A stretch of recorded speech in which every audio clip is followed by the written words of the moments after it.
Welcome to California, CATL. It's your boy Chili Bo. Holla at us cool people, where the cool people at?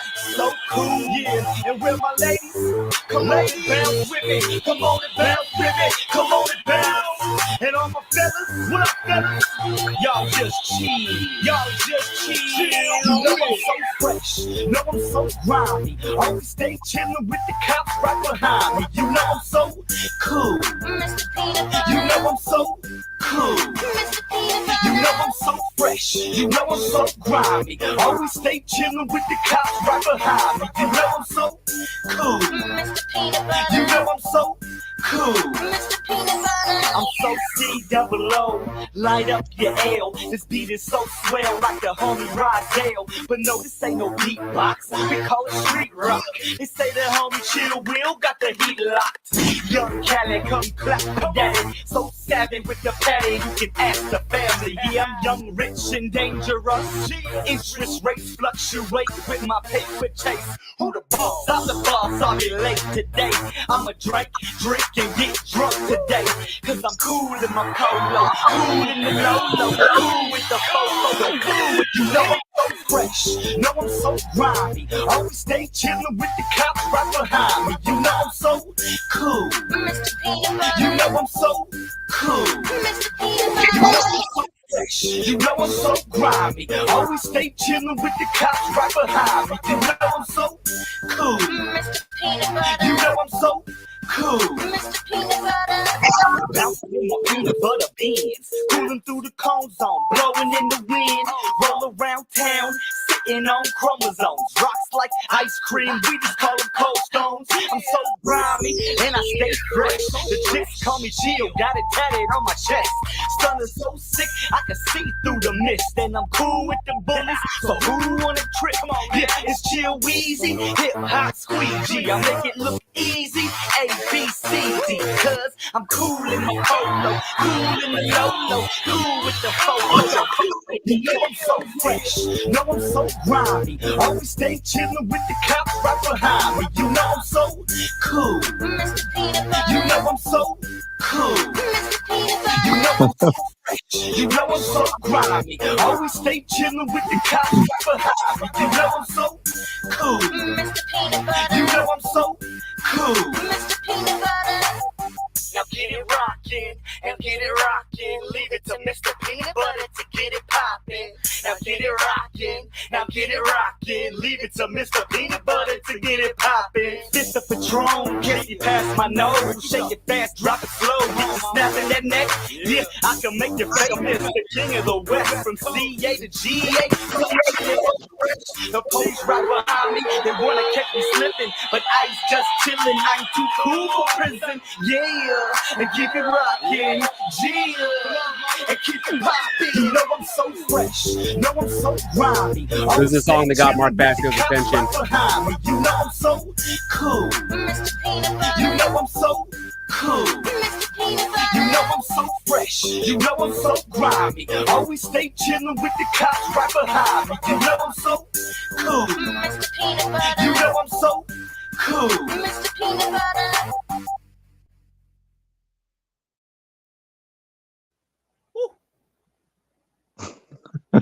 Oh shit. Damn. Shout out to Chill Will, aka Mr. Peanut Butter, aka Fast Track CEO, aka what was it? Chili Wheeze? Chill Wheezy for throwing the bars down on our fucking intro track. We got to get that guy up on the show. Chill Will, fire. Oh, well. So today we're going to watch some videos, check out some activists, check out some good ones, check out some bad ones, watch some videos. Allie's rested up from dropping bombs last week.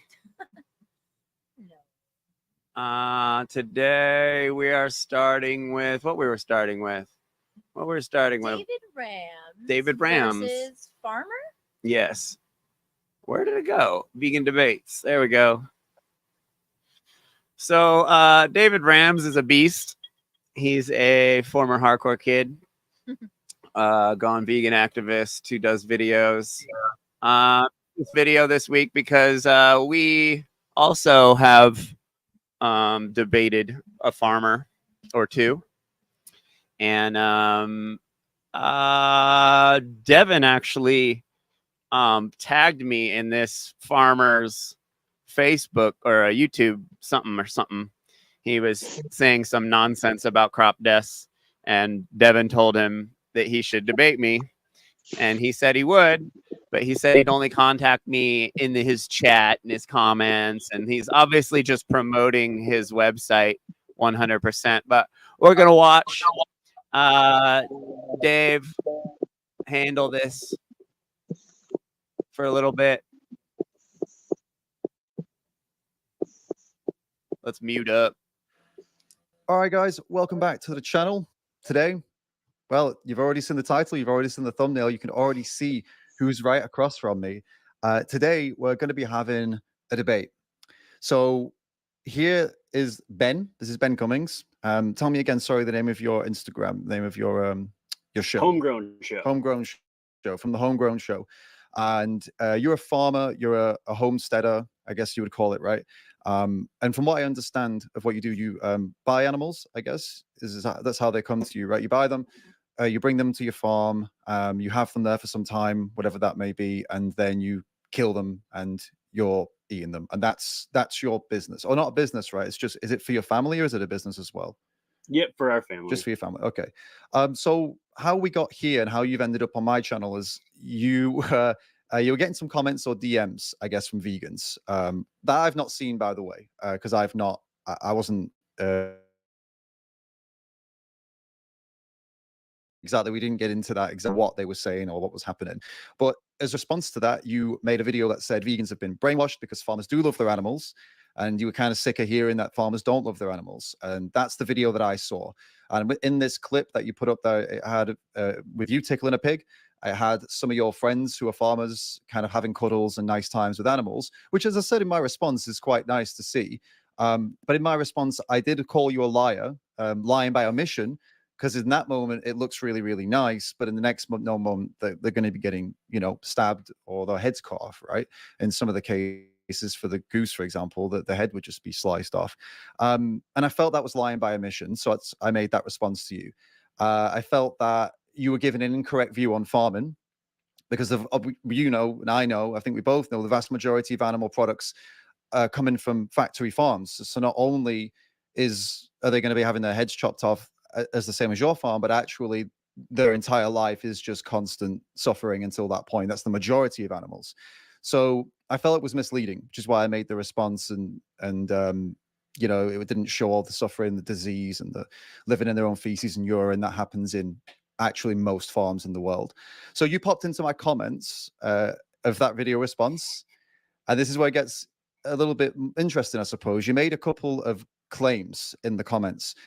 The first thing you said, I think, or first or second thing you said was, you said vegans are forcing their body into unnecessary starvation and that vegans have nutrient deficiencies. You said you followed up, said you have the data, you have the studies to prove it. Now, since then, I thought this was going to be a debate where we just get into the health stuff. But since then, I know that you spoke with Lifting Vegan Logic, Danny, and also I saw you spoke with somebody else in your comment section and actually took it back and said, actually, don't think there's anything wrong with veganism. You just need to work hard to get proper nutrition, which is not the same as starvation and nutrient deficiencies, right? You said Danny had great points, and it's actually more concern that people just don't have the right knowledge as opposed to that vegans are all starving. It's more just they don't have the knowledge. It's not that veganism is wrong or bad. It's that there's knowledge gaps. So far, are we in agreement? This is what's happened? Yeah. Okay, sweet. So that we can just do away with that part of this conversation then, because if you acknowledge that it's possible to be healthy as a vegan on a plant-based diet, it's just that people don't have the knowledge, then that's great. That's what I do. I'm here to try and give the knowledge out there, and so is Danny. So we know that. I think vegans in the chat, you guys know that too, right? There are knowledge gaps out there, just like there are with the omnivorous diet. So So let's agree on a couple of things then, before we get into things that we're probably going to disagree on. So, if someone's obese, right, and dies of a heart disease from a heart attack because they eat 5,000 calories of McDonald's a day, that's not the omnivorous diet that killed them. We agree. Yeah. Okay. So omnivore diet isn't the enemy here. It's the 5,000 calories of McDonald's a day that's done it, right? Yeah. And there are many people doing that, obviously, who don't eat well. And it's not the omnivorous diet causing them issues. It's that they get it wrong and they don't have all the information they need, right? So then if a vegan does the same thing, like, for example, that Russian influencer, she starved herself to death, which is horrible, right? But that doesn't mean that veganism kills in the same way. It doesn't mean that the omnivorous diet kills. It means that she starved herself by not eating. She was eating durian fruits. That's all she was eating. I don't know if you know that. Right? So we agree that the problem isn't the plant-based diet in that case as well, or would you have something else to say on that? Yeah, so the foundation of what I see veganism as a problem is with regards to sustainability. It's why we started our farm in general, was because, and what we agree on is there are huge issues with regards to factory farming. There's issues with regards to the, like you said, how animals are treated. And it's something that we wanted to change. We wanted to know where our animals came from. It's why we're starting an animal husbandry program, such that we don't want these animals, which is a common vegan trope. We don't want them raped. We don't want to abuse them. We want them well taken care of and for nature to take its course. It's why we do what we do here. And I want to have control over that because I've seen the same documentaries. I've seen these issues online, and would agree in large part with what vegans say is I don't want these animals abused. I don't want them hurt. I don't want them torn apart. I don't want them living in their own feces. But the issue with regards to veganism, I find, is people don't understand that the lack of nutrients from their diet, and some of that is with regards to, that just comes back to the sustainability part. Some of that is the issue of those things you can't get from a vegan diet. You have to supplement and whatnot, or you have to get them from things that don't exist anymore. Something like B12 is something that really doesn't exist outside of animals right now. You can get it from certain places, but not really sustainable sources. So my big beef really with vegans is just not having that understanding, because a lot of people fall with those emotions. They see those documentaries and they say, I'm just going to stop eating meat. But if you just stop eating meat, period, if I were to stop eating meat today, my body would suffer. And I fear for people who don't have that knowledge. So again, so yeah, so to clarify with this point, with Lies. for example, just before I answer your last point, with the vegan who starved herself, you don't think that it was the plant-based diet that caused that? You agree with me that it was her issues that caused her to starve herself to death? Absolutely, but Right, that is a similar ideal from which the veganism and sort of the cultism that exists within vegan culture that can be dangerous to people. Right. I think your opinion on that is a bit misguided, because she clearly had an ED and she clearly was mentally not well. It wasn't to do with her cultishness with the vegan world.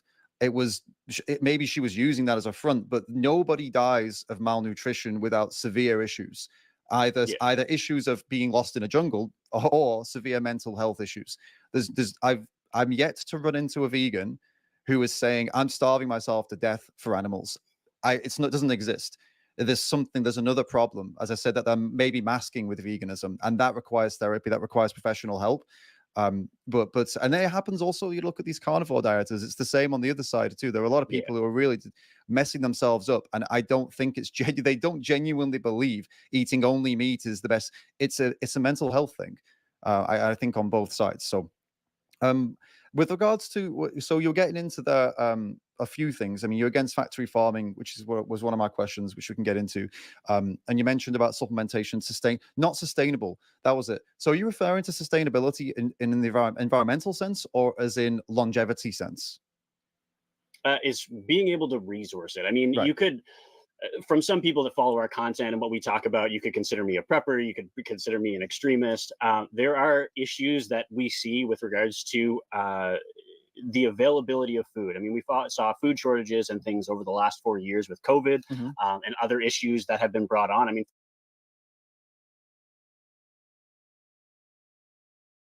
You could tell this guy's told this story 1,000 times, and he's just kind of promoting his business. It seems like his main thing is just promoting his business that he's, I don't know, whatever he's doing online. but it's very disingenuous. It doesn't really disingenuous. Trying to claim he's a better animal abuser than other ones. Yeah. Factory farming is one of those issues. But if we're trying to bring things down to a point where it is sustainable, that foodstuffs are grown locally, that you can get all your nutrients where you are at, you can't do that with all of the nutrients that you need. With supplementation for veganism, for some of these supplements, you need to take those supplements, or you need to source them from places. I know B12, you can get it from like kelp and nori, and that is something that if you are, say, in the United States, and if you are landlocked, that's not really sustainable to be able to source. Right. So we're talking about B12. So your issue with B12 supplements is only because they might be hard to obtain in a world where supply chains stop. Is that basically what you're saying here? Have I missed something? Yeah. Right. So until that happens, what would be wrong with? I need to eat meat because of conspiracy theory that might not ever happen. Real good argument, bro. Real good argument. Something they've been warning about for like 4+ Lying on- years now. That until, because it wouldn't just one day to another stop, and if all of a sudden vegans couldn't be vegan anymore because supply chains fell down, vegans won't just die. It would be a survival situation. But until that moment, it's not. It would just be what exactly? I don't really understand the point of going and doing what you're doing when you can get the B12 right now. That's the only thing actually that you would need is B12 supplement. You can opt. You said you studied nutrition, so you know you've already, and you agree with Danny that you can obtain nutrients, every other nutrient otherwise. So I'm kind of maybe we can dig into that. I mean, let's keep things flowing. So we'll dig into that. I think the next thing, we'll come back to that in a moment. I want to talk more about factory farming. So why are you against factory farming?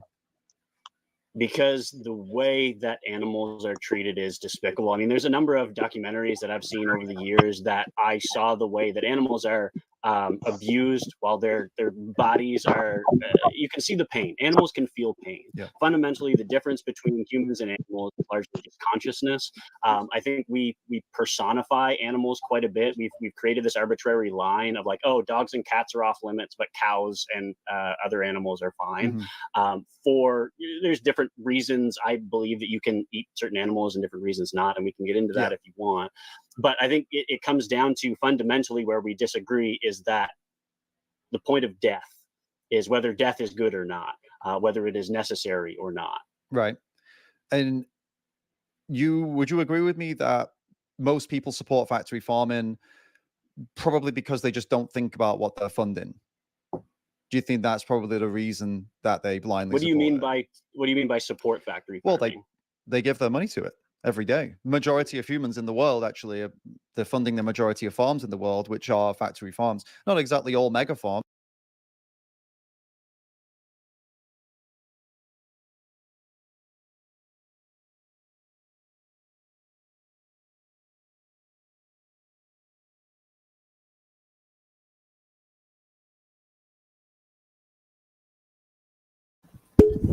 I think you're muted.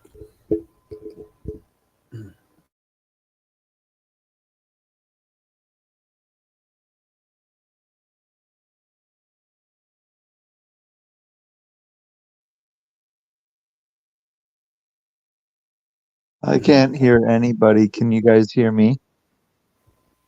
No, Jeffrey, you're muted. Can you hear me? God damn it. Okay, so you get this a lot with these carnists. That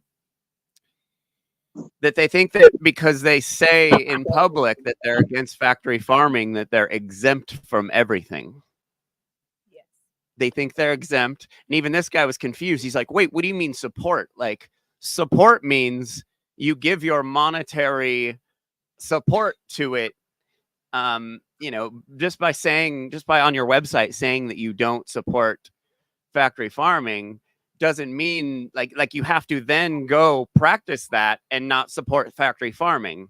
It's like the two part, like it's like voting causes us to do this. Like, or we're like, oh, since we voted with our voice online, for something or against something, therefore we're morally exempt of anything that has to do with that. And then yeah, thanks Alex. 5 minutes later. You know, and then it's like it's weird because they're always so, what do you mean I support? I just told you I don't support. And it's like, but you do in your actions. You're supporting, you're giving monetary support to the system that you claim you're against. You know, it's just like these natural law people that don't get that this is all part of the same thing. And you know, they're stopping right at the finish line.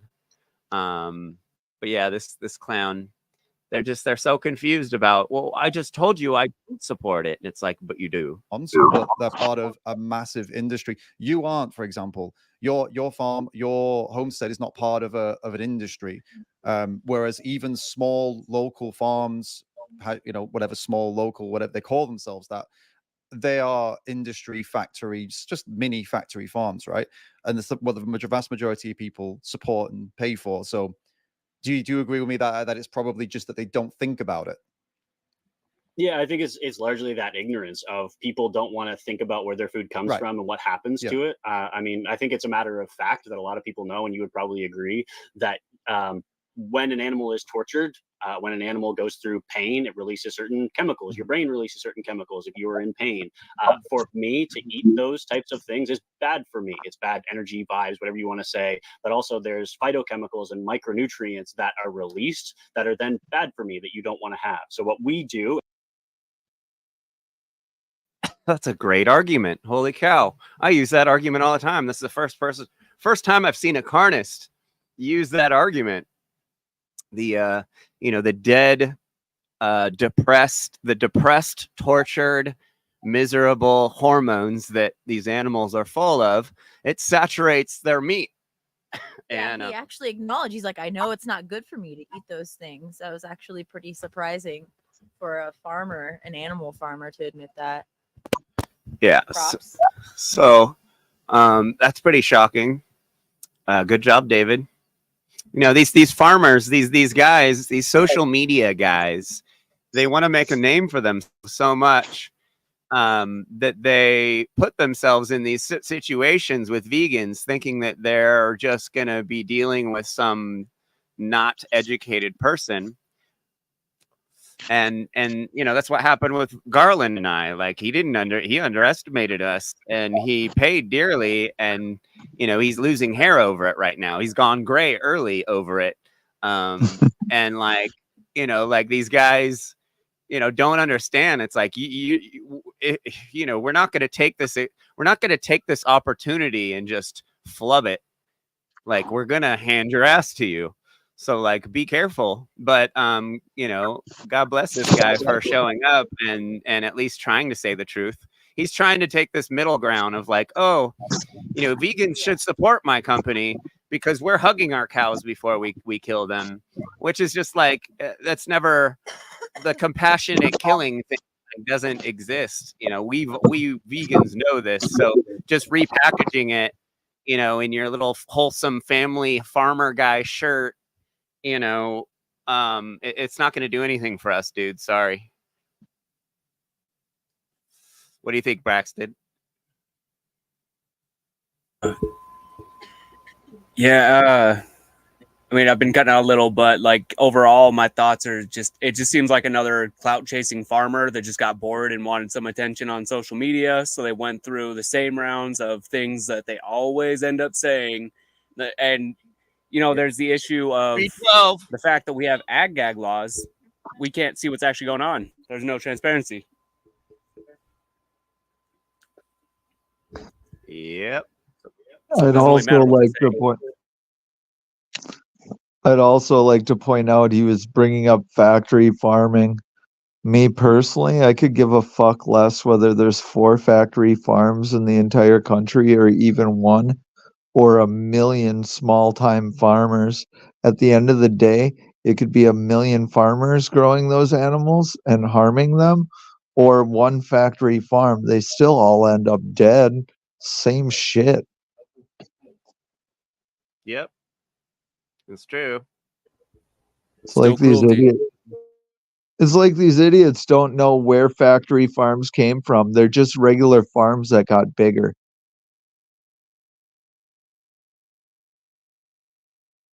To meet the supply and demand.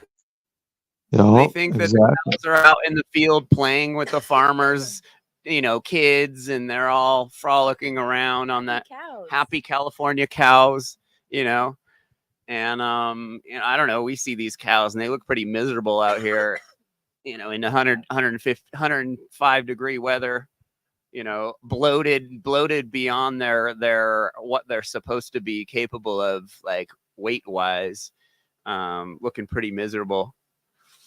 I know, so this guy has a couple. It's like another Garland Farms thing. It's like these guys want to get famous for being a farmer just because they're way into the carnivore thing or whatever, the meat thing, the carnism thing.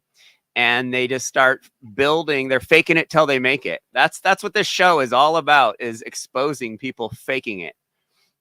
And like faking it till you make it is, it's like, it's not the right way of doing things. Like, so this guy's a fake farmer, just like Garland Farms. He's probably doesn't sell anything. Just like Garland, he's got a couple goats in his yard, or, something minimal. He's not a representation of farming in America in the least bit, like he's trying to perceive himself as.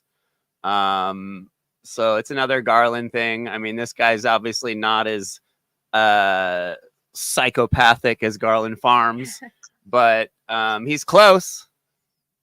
Who's Garland Farms? He's definitely fooling himself. There's definitely some cognitive dissonance going on with this farmer, Mr. Farmer Man. And he's just all about promoting his farm, or whatever the hell he's doing, whatever he's trying to sell. And what we advocate for is a proper quick kill.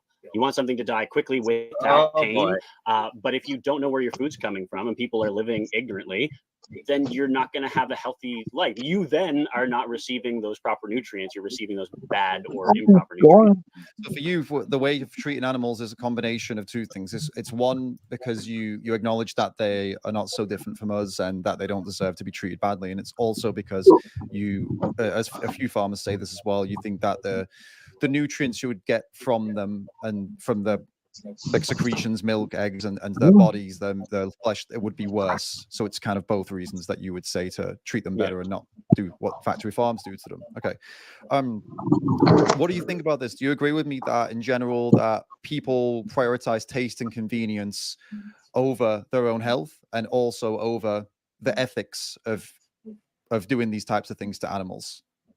Oh yeah, absolutely. That was a common theme in a lot of the articles that I sent you, was that people who are on a plant-based diet are generally healthier because of their meticulousness. They have to think about their diet. They actually have the conscious thought of it.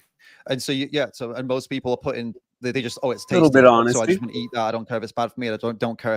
Yeah, you just, you can't just flail through life and eat whatever, because then you're not going to have you're not going to have much freedom, and you're probably not going to have a long life just eating whatever. And most people just eat whatever.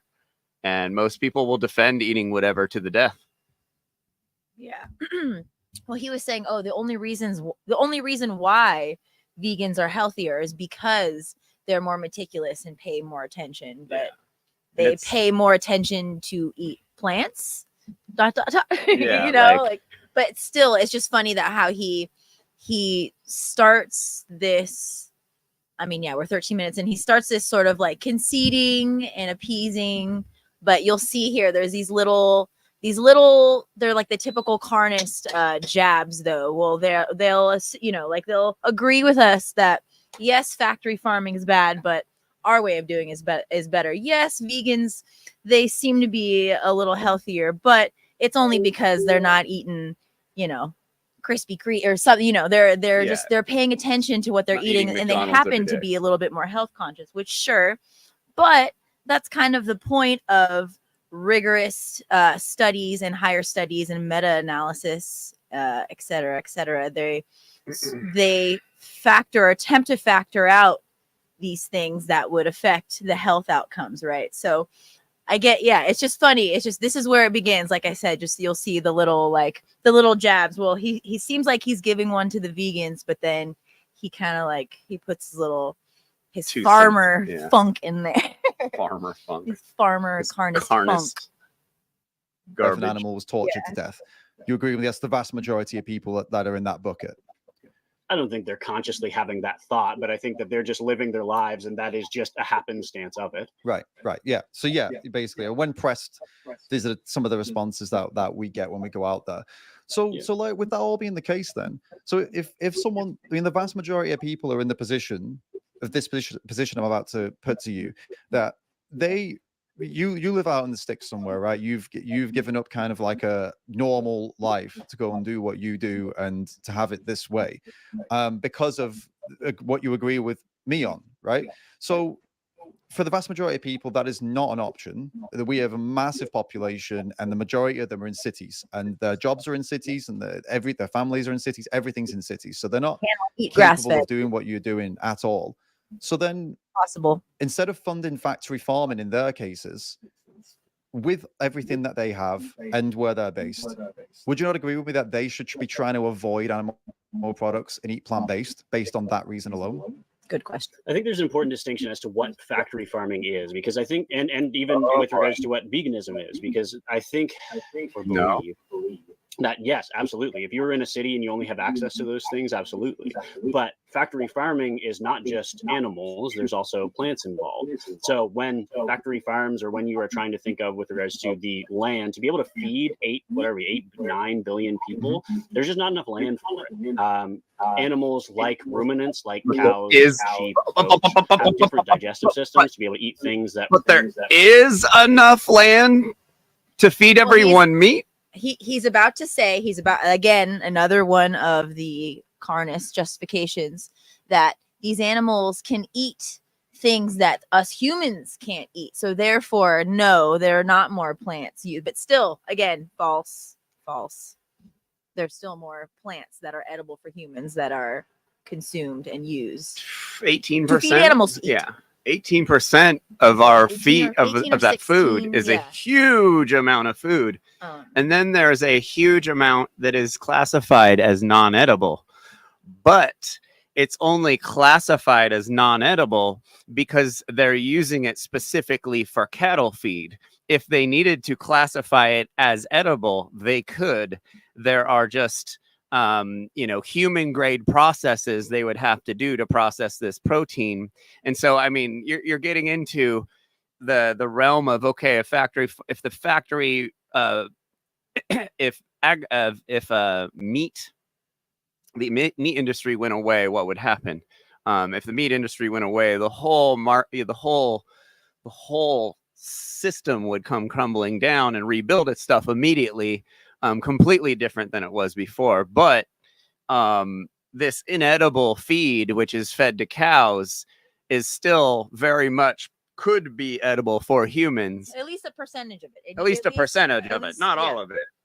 But at least a Um, large percent of it. So that would go from it being 18%, or is it 14? I think it was 16 because Oh, jeez. One of 16 these. or 14, So around it's the realm of up to just 80 under something 20%. Yeah. And then adding, if we did switch this inedible, not human grade food, and or I mean, the whole industry would have to change. Would change if we were getting rid of that. But this whole idea that these cows aren't taking food from the mouths of humans is complete nonsense. And the whole reason why the government subsidizes corn and soy is specifically so farmers grow more of it so they can feed it to cows and pigs and stuff like that. So that's 20+% more food that could be made that could be fed to humans, which would probably eradicate poverty, at least like get rid of a lot of people that are starving. It's a lot more food to have that's not being fed to cows. But Of course, yeah. If it was able to be evenly distributed, sans all the corrupt governments and the issues that we have with getting the food around, just saying numbers wise, it is possible. Yeah. But you should go back like a click before you start it again. Just like a little back button. Devin made a good point in the comments there too. We can't eat as humans. They can digest the cellulose that we can't as humans. They have a different ability. And so for the population, which is currently about, 5% vegan, at least in the United Probably States it less, is. yeah. Overall. Yeah. So for the population to switch from their protein, largely being beef, being other meat products, to switch that to then grow the necessary other products. What do you primarily consume for protein? Would it be soy, beans, legumes? Yeah, legumes, tofu, seitan sometimes. The gluten flour turn into seitan.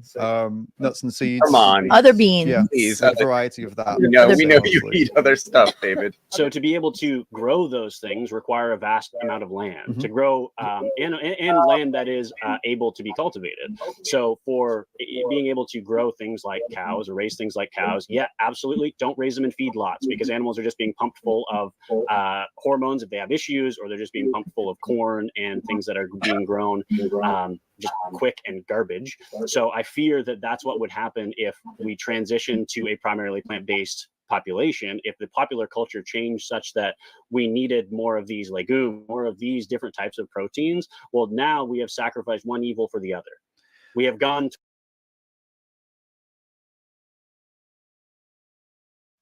This guy clearly watches Garland Farms. These last couple things have been straight up Garland Farms things, and I know these guys are buddies. All these farmer anti-vegans are buddies. So he's using Garland's weak arguments that have been debunked literally hundreds of times online. Even these like, oh well, we're just sacrificing one thing for another because then we're just going to need to make more soy. Even it's this more soy BS argument. Not everyone would only eat soy if we switched to being a plant-based society. That's a complete fallacy. There's plenty of ways to get everything else in many other ways, but soy. These guys will talk crap about soy and then worship soy as being the only thing vegans could survive off of.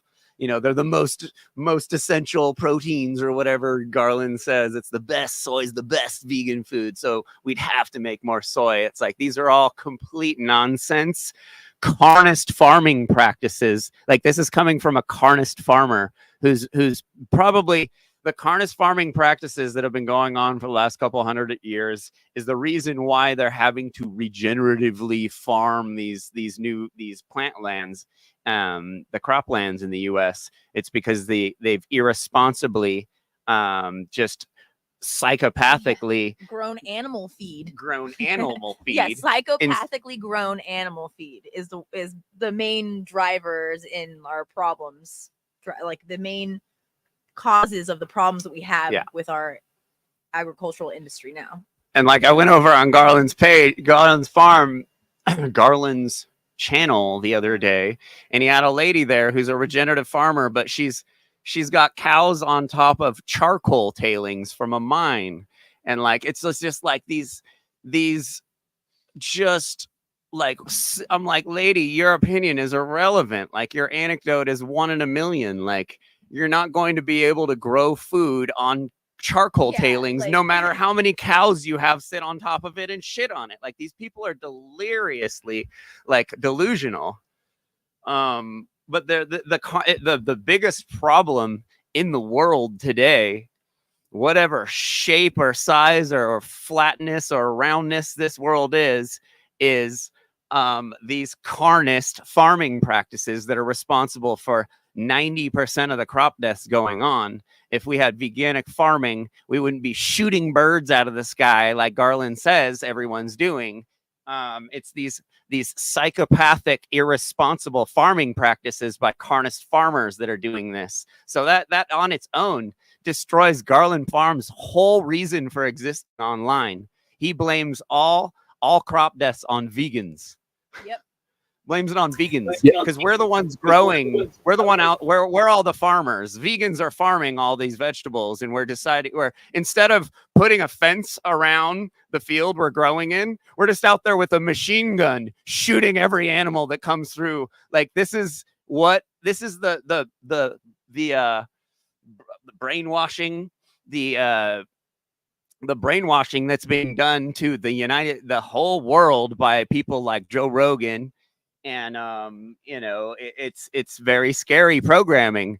And It's, I mean, people, it's like this, the carnist programming, it's like killing people's care and what would you even call it? Empathy. The thing that we lose that we have as children, the thing that like the vegans always say, oh, you put a baby in a crib with a little baby bunny rabbit and some other fruit.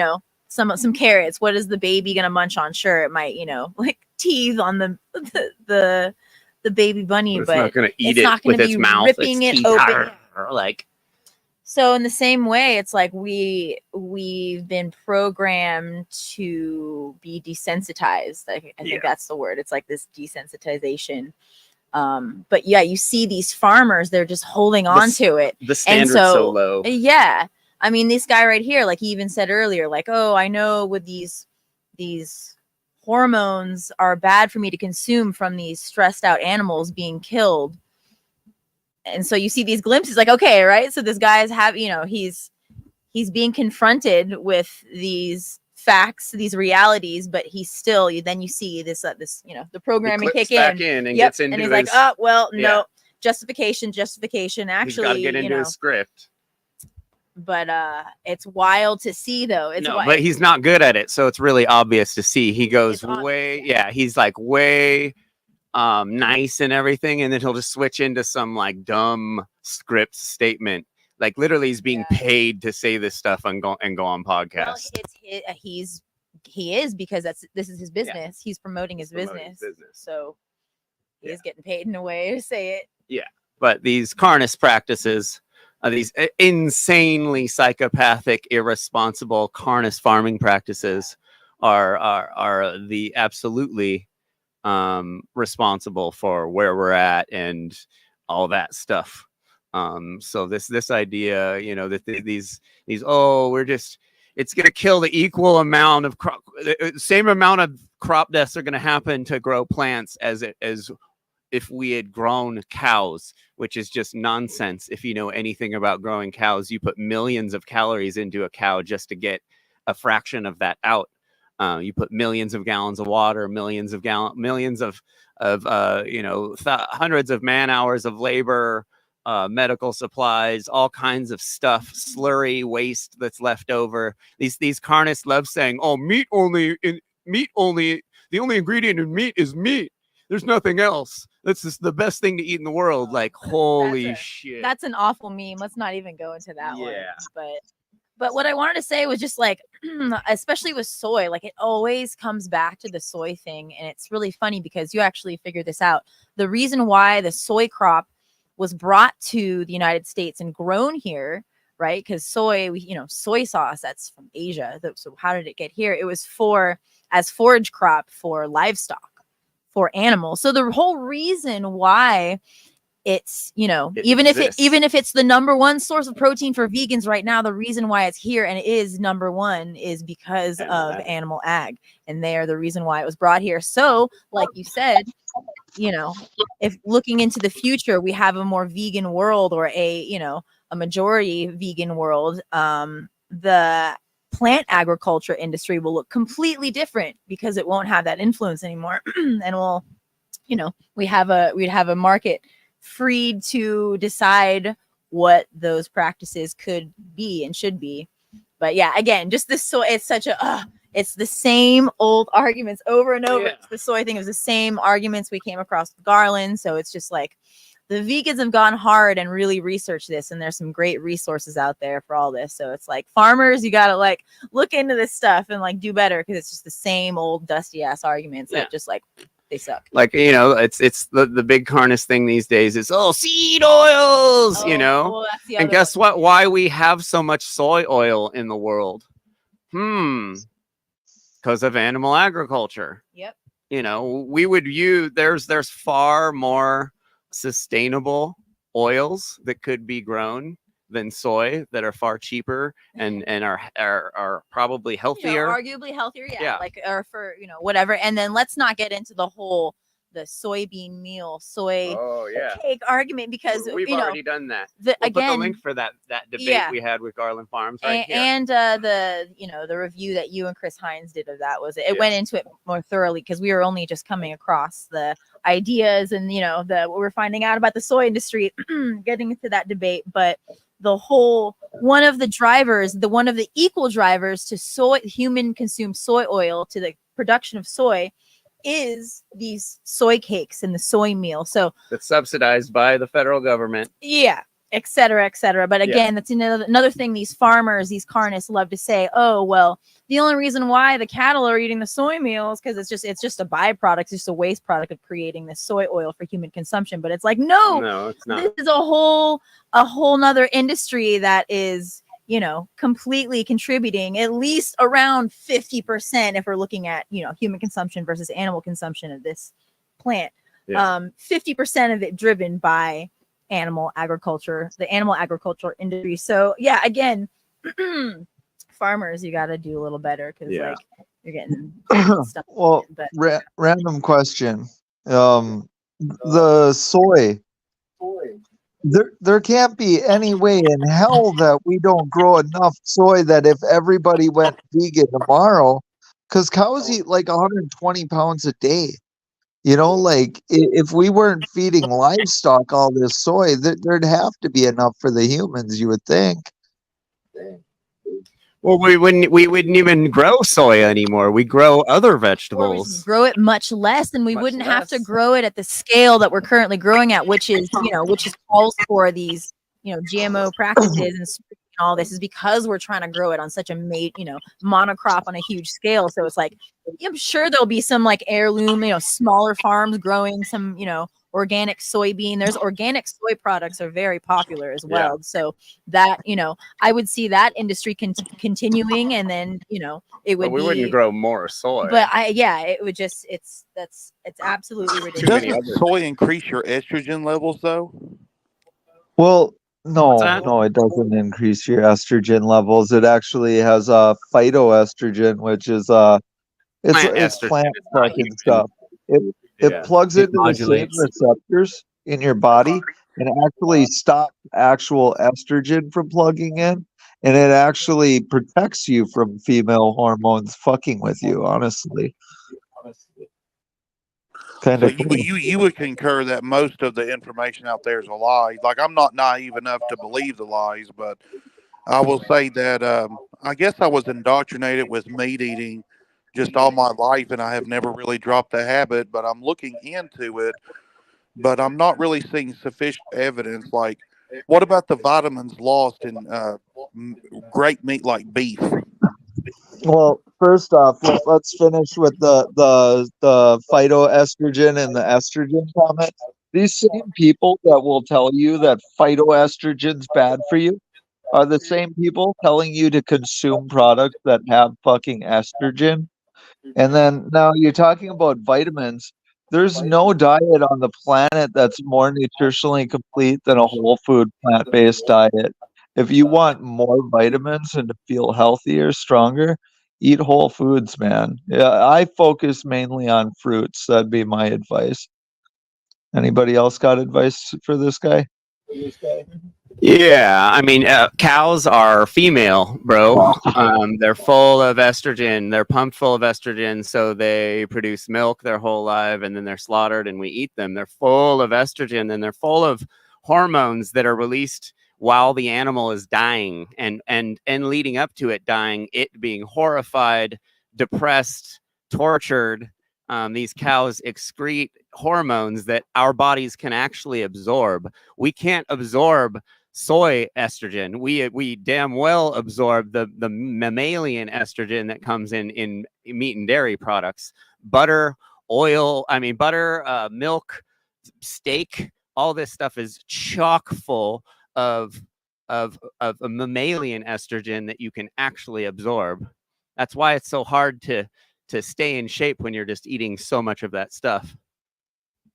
It But well, you I know, mean, it even makes sense regardless that of it's the the complete opposite. Like what you're saying is okay, so it's like a mirror image of each other. So what I've Correct. heard is That's that how soybean causes the estrogen. devil does things. Yeah, like what you're saying is actually it's the meat. I mean, what your explanation is makes sense. I've just never heard of a vegan explain it, and I watch a lot of YouTube videos and I go through a lot of information. I just never heard like it presented in that way, like in simple terminology.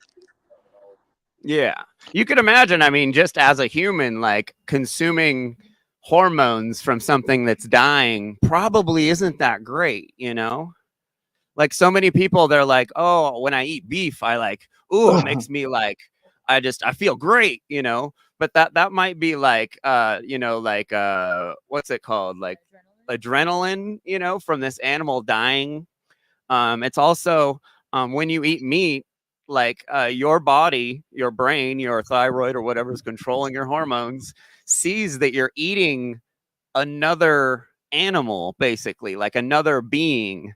So it puts you another mammal. So it puts you in fight or flight mode because it thinks that you're like fighting for your life because you shouldn't be, eating animals if you don't have to. So it'll put your whole headspace in a different place, consuming animals. And like when I used to consume animals, I was far more of an aggressive person in general, far worse temper. And like you can't really just say like, oh, meat makes me feel good, therefore it's the best thing I should eat, because heroin makes you feel good. Plenty of things make you feel good. Your hormone system will feed you hormones. Even if you're sick, it'll feed you hormones to make you feel better. So feeling good isn't really the greatest marker. So many people think, oh, it's such a good marker if I feel good after eating something. And it's really not a great marker. So it's really hard to, yeah. So I forgot your original question. My Go teacher, ahead. Mark Passio, one of my teachers that I follow here on YouTube, Mark Passio, he is a teacher in natural law, and he is a vegan as well. He said that carnism. He said that carnism is actually a religion created by uh, social engineers in order to manipulate us into lowering our consciousness to a lower level. It's called the beast level, like trying to lower our consciousness to where we're driven based on emotions instead of using the right and left brain together. So, based on what you're saying like a confirmation, like it is a religion. Yeah, well, how I like how you mentioned the beast. It puts us back to a beach. Think about it. Drinking an animal's milk, you're lowering your mentality to a beast, but an infant beast. So not even a beast that has any experience, but an infant beast. I don't like to admit it, but I'm not the type of the person to argue with the truth. I cannot Yeah. argue with that. However, like I do, I mean, I consume animal products because I was in, like I said, I've been indoctrinated since I was a youth. There's no way, like, Programmed. I think You know most the of word us, like, program if you follow Mark Passio. You've yeah, been programmed. programmed. But I will say that the only debate is Larkin Rose is another one. He's pretty smart, but he's a meat eater. However, he says the value, like we weigh the value of life so different, like a fish. Yeah, he says a bunch of nonsense. We're not What really about a a fan fish of Larkin though? Rose here. Like a fish doesn't really have the intelligence. Was it pit here as stock? Yeah. Like a I'm fish. not, I wouldn't throw the baby out with the bathwater with Larkin Rose, but he does have a lot of terrible excuses why he's still a carnist, as well as a lot of people on the One Great Work Network, Mark Well, I think it Passio's goes network. back to like, okay, think about this. Uh, Jesus ate fish, right? Well, So- hold on there. Jesus consumed somehow fish after waking up from the dead. Someone might have like stuck some fish in his mouth while he was being resurrected after the fact. It was what right I after mean he was is, it resurrected doesn't seem like to it prove doesn't he was seem like alive. There's nowhere else in the Bible does it say that he eats meat, and there's actually a lot of evidence that points at him being vegetarian. We've done several episodes on the it. story is that he fed meat to people.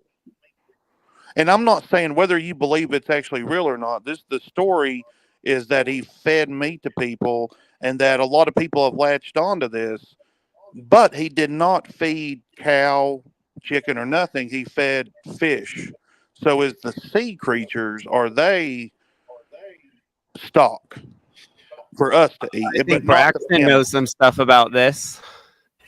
Yeah, is that the feeding of the multitude, or like the feeding of the 5,000? Or Is just that what you're referring to? Yeah, remember, wasn't there the interpretation of fish was different, just like the locust? They were saying that the guy eats locust, but it was actually ended up being locust bean. But I know we've gone over it on the show a few times. There's a You lot guys, I of know the answer to weird this. symbolism. Yeah, go ahead. I know the answer to this if you want to let me answer it. I know it. Go ahead. Fish was actually translated wrong. It was actually originally fish weed. And fish weed is a form of seaweed. And then as the Bibles got translated throughout the years, you got to think it's been 2,000 years. It went from fish weed to fish. It was actually a form of seaweed that he was feeding the 5,000 people. It was seaweed he was eating.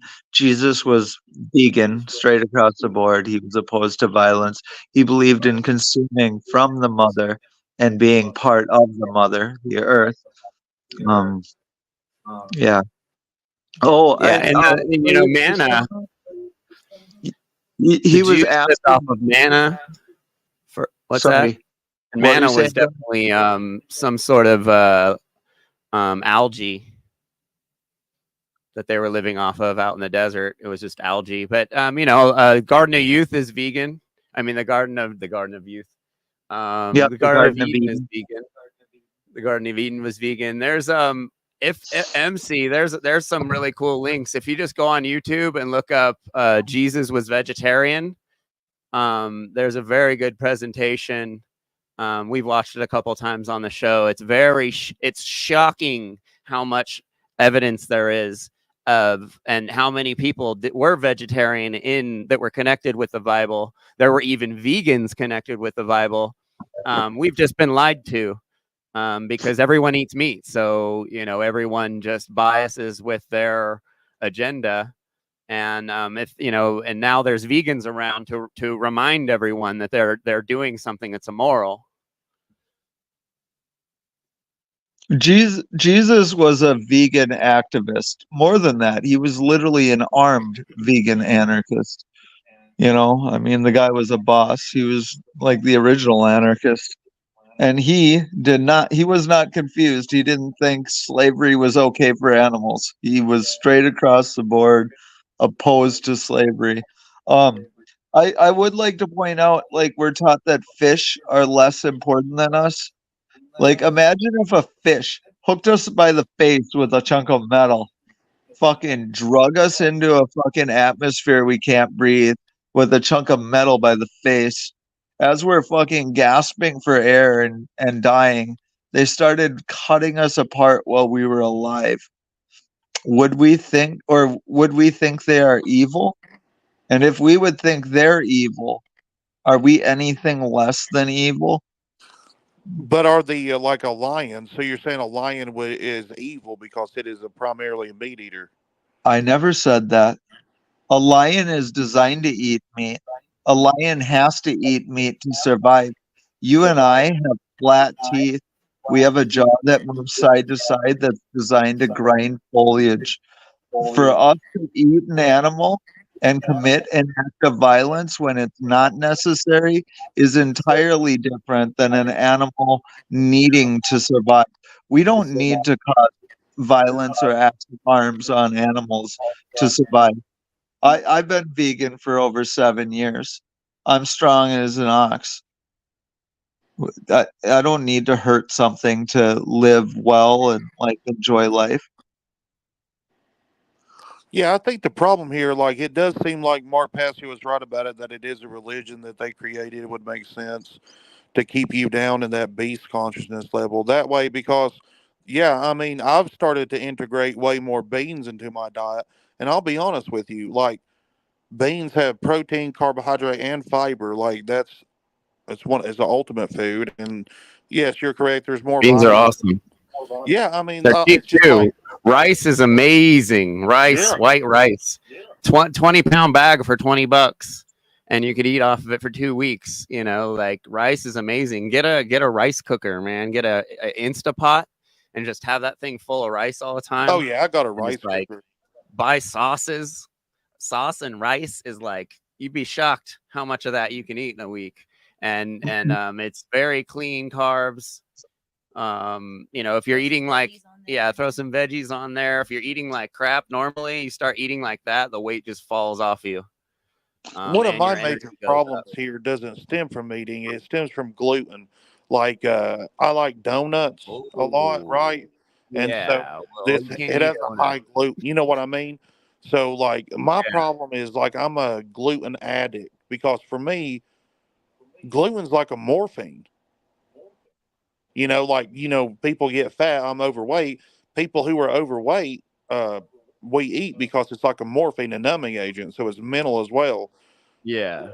And I Yeah. think that it's just, if and the difference. So you wouldn't advocate for even vegetarianism, just straight veganism, I mean, or is starting that off a stepping vegetarian, stone? You think a it's a lot a stepping lot of stone? people, yeah, Mark talks about it being a very hard journey to convert from carnist to vegan, but that's really not true in the least bit. You can do it overnight, and have Over a week. nothing. Yeah, just slightly, like at the most you can ease into it over a week. But the conversion from carnist to vegan is not as hard as it is. And you definitely don't need to take 12 years like Mark did. It seems to be kind of a cope that's going on within the Great Work Network, since Mark took so long to become vegan that everyone just has a 10-year past to do immoral behavior until they go vegan later on in life or something. I don't know. But I would just recommend trying to go vegetarian on the weekends. Just try it really. Try and do something that you can handle off the bat, and then just try and extend that to more days, and then try and do vegan just on the weekends. Like, you don't have to, like, the idea of changing overnight is very harmful for some people. Obviously, some people like me, when I hear enough something, I can change my mind immediately. I went vegan again overnight, no problems. Just had nothing but, like, good things that happened after that. But some people really struggle with it because they've been programmed to love dairy so much. It's just the cheese, man. People have like no problem getting rid of meat, but the cheese, they just have such a problem with cheese and eggs and butter. Like, and they're really, they aren't things you need. And if you have a weight problem, getting rid of this stuff is going to do nothing short of change your life.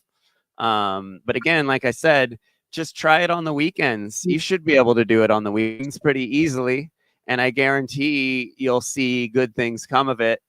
And especially if you're able to, do a little bit of exercising too, and get on a roll. Because once you get on a roll, it motivates you to continue what you're doing.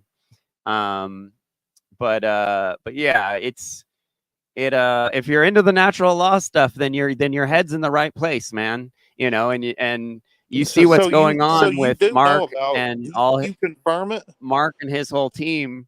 He's dealing with a team. His network is partially full of people doing the right thing, and then mostly overwhelming people doing the wrong thing and claiming to do the right thing. So you can understand why he's so frustrated these days, because he's been doing this a long time, and there's just a bunch of fakers around. So you would And think it to just, yourself, like you've heard of seminars, right? of course. So you would say to yourself, I have a lot of problems trying to get that over to people on YouTube, especially about the dark occultists, right? And that how real they I'm are. sorry, And could you say that over again? that, like, if you keep up with Mark Passio, right? You know about the dark occultist and what's really going Yeah. on. Of course, yeah. I mean, veganism is occulted knowledge, like very much occulted knowledge. I'm They've talking more got like the other stuff, like the state, like what he says about the state and the cops and the military and all that. And did you hear him? He's talking Sorry. about the state and the military and all that. The cops, like how the police are evil and how the military is evil. Yeah. Well, I mean, the war, hell exists in war and factory farming. Like, it's two of the worst things that we do. And, if we figure out how to stop killing animals unnecessarily for food, the next logical step is to stop killing humans for any reason whatsoever, and that would be a big shift in our society towards natural law. That would be amazing, if we could stop killing animals unnecessarily and stop killing people unnecessarily. All sentient beings, all sentient life should be, respected.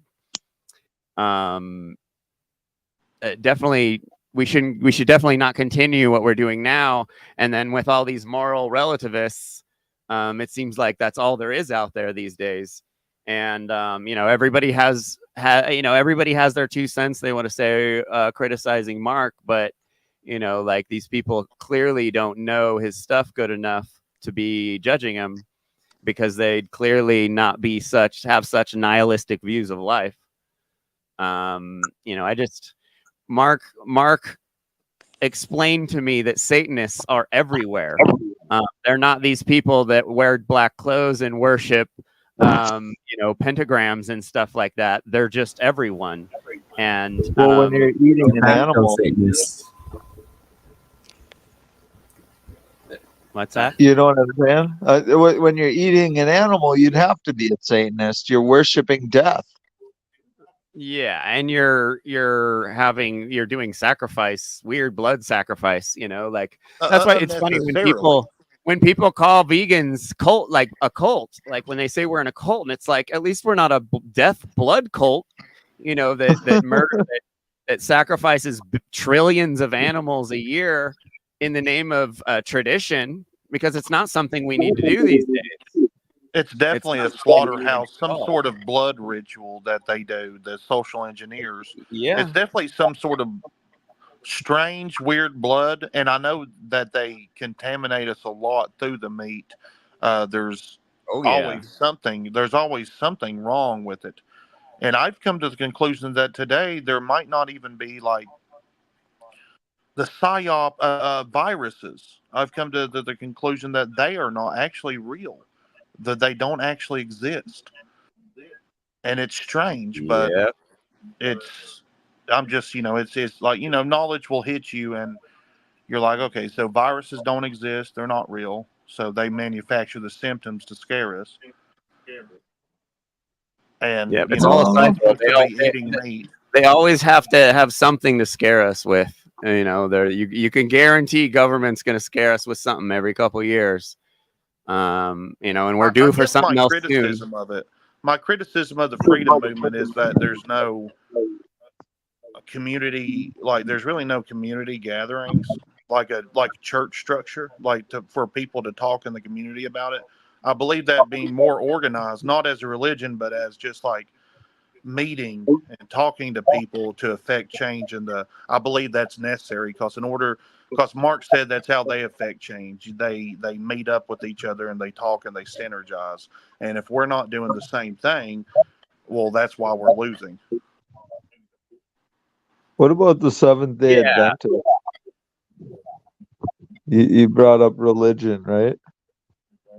Right. They're, Like they're kind of a vegan religion where you could, find like-minded people if you're looking for well, religion. no, we don't want to start a religion because it's like wrong and evil to any religion. But what I'm saying is, like in order for the movement to grow, Mark said the social engineers meet and they're really connected and they really know each other and they really work well with each other.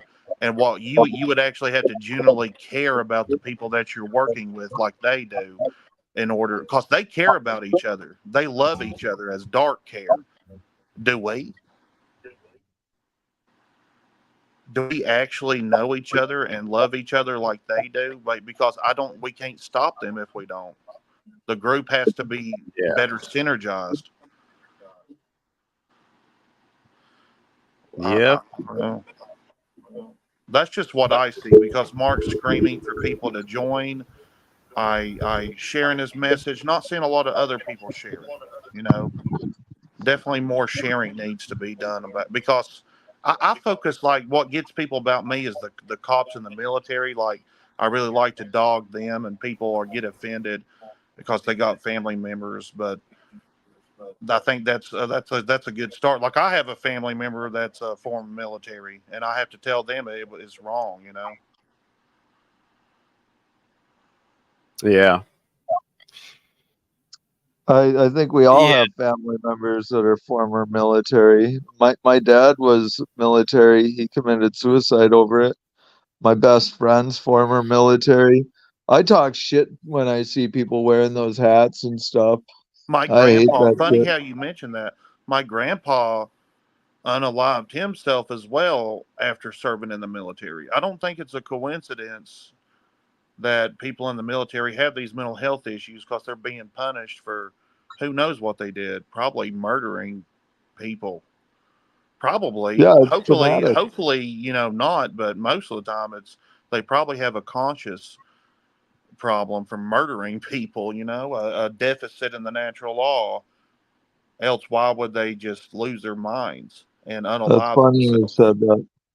I've always said that too, that my dad was a good person. He had a conscience and he knew what he did was wrong. Like whether I agree with him doing that or not, the fact that he felt so bad about that he just couldn't live with himself, I think that speaks volumes about those people, honestly. I just wish they would do it, by getting rid of some of the pigs or, you know, bad people around us, representatives, government employees. I mean, if they're gonna do it, at least clean up some of the trash for us. But no, I think you're right. I think that's why. Yeah. If I Government litter, and the military is like kind of like it's just like factory farming. We like raise animals and raise children and send them off to be slaughtered in wars and factory farms. It's all the same shit. It's all the same mentality. We send our kids to basically jail to get their education, so we can go off and be tax slaves, so we can pay for the government, so they could drop bombs on other people. It's a wild satanic cycle that we've been in for a while. And if the men of this country did more internal work, we might actually be able to get the balls to stop these psychos and stop these wars and stuff like that. But everybody's too worried about dooming. So many doomers these days. Holy crap. I talk to anyone. They're just like, oh, none of this matters. Oh, the world's so messed up. Oh, World War III is soon. Like, oh, you better be prepping. It's like, dude, this cycle has been done so many times. My dad did this shit when he was younger than us. Like he was doing the same cycle of trying to, like, to be in this two-party paradigm and like just be like mad at the libs and mad at all the dumb people in the world. And it's like this outward pointing stuff we hear about that we're familiar with, nothing but outward pointing. And it's like, and even like a lot of the people on the White Work Network, they're all outward pointing. All their content is outward pointing. And it's like, wouldn't that be like the opposite of the content you'd be wanting to put on Mark's channel? Like, I don't get it. It's like this, it's just pure clout. these guys watch the videos. They pay they pay to get into the seminars. They schmooze. They help him with his broadcast, and they get on his network. But they don't actually hold the principles, or they're not actually working on it. They're just making excuses and making their own faction of natural law. And when you take natural law and you make a faction of it, just like anarchy, you dilute it. Your compromises for being in line with natural law. So that is a obvious, very slippery slope, just like having a little bit of government is a slippery slope into getting more government. So if you're allowing a little bit of immorality, or you've made this cool new faction of natural law that you're trying to get famous off doing, and it's just Mark Passio's natural law, except you have to do less work, and it sounds cooler because you're saying you're getting in tune with your primal freaking nonsense diet. That's all just poisonous, satanic garbage. And it's just shocking. A large part of why we're here is because because there's just so many fakers out here, and we're trying to be a stronghold. There's not many of us around vegans. Well, here's who the confusion. Mark and anarchism. Larkin, but they work together. They do videos together. So obviously, this carnism, veganism thing does not stand in the way of them. So obviously, it's not Yeah, like it Mark. wouldn't be considered a requirement. But it should be at a certain point for sure. Mark's explained it many times in his videos. He wants people to prove to him that they understand what's going on. So he's not going to hassle anyone about the vegan thing. He wants to watch them on their own prove to him that they're principled. And he's irate, making videos screaming about trash apes because nobody's proving to him that they know what's going on and that they're doing things right. He's got a very small handful of people on his network that are taking things serious. So I understand his frustration. But yeah, he doesn't scream about veganism like we do over here, because he doesn't want to force people to do it just to appease to him. He wants people to find it in their hearts to go vegan. He's not going, he's explained it a ton of times, and I have Carnus all the time. Mark doesn't care about veganism. Yes, he does. He says all the time he doesn't get mad at people. Yeah, because he wants to test them. It's a litmus test for, are you fucking doing this or are you not doing this? So, and he's surrounded, the majority of the people around him are not doing it. They haven't even Larkin figured has out stated, that you don't have a right to another sentient being's body, especially if you have a choice in not taking that life, which you do today. We all do, absolutely, without a doubt. You don't have to eat any animals today, and you don't have to spend more money or spend any, there's no all these excuses that everyone has, but you can absolutely do it today. And it is a choice, and you are choosing the immoral food out of the two, veganism and carnism, eating meat and stuff. It's by far, without a doubt, doing harm, and it is immoral. So, I think a lot, it's more and about hard human for a on lot of human. carnists to understand that, because it is putting them in a place that they don't like to be in, and they might have to do some work. And that's why it's such a rejected idea. That's why people hate, that's why everyone loves old Passio before he was vegan, because he didn't tell people that they have to have, it's not, the non-aggression principle is not about you not punching someone, a human, every day. It goes far beyond that. It's doing less harm across the board. And if you're responsible for the death of 7 animals a day because you have to eat meat in every meal you have, like your karmic inventory is getting higher. Who wrote the nap? You're not doing less harm. What's that? Who wrote the nap? Some dudes in the 70s or 60s, Ludwig von Mises or someone. Murray Rothbard, or someone back in the day. The Okay, so axiom of non-aggression is what they called it.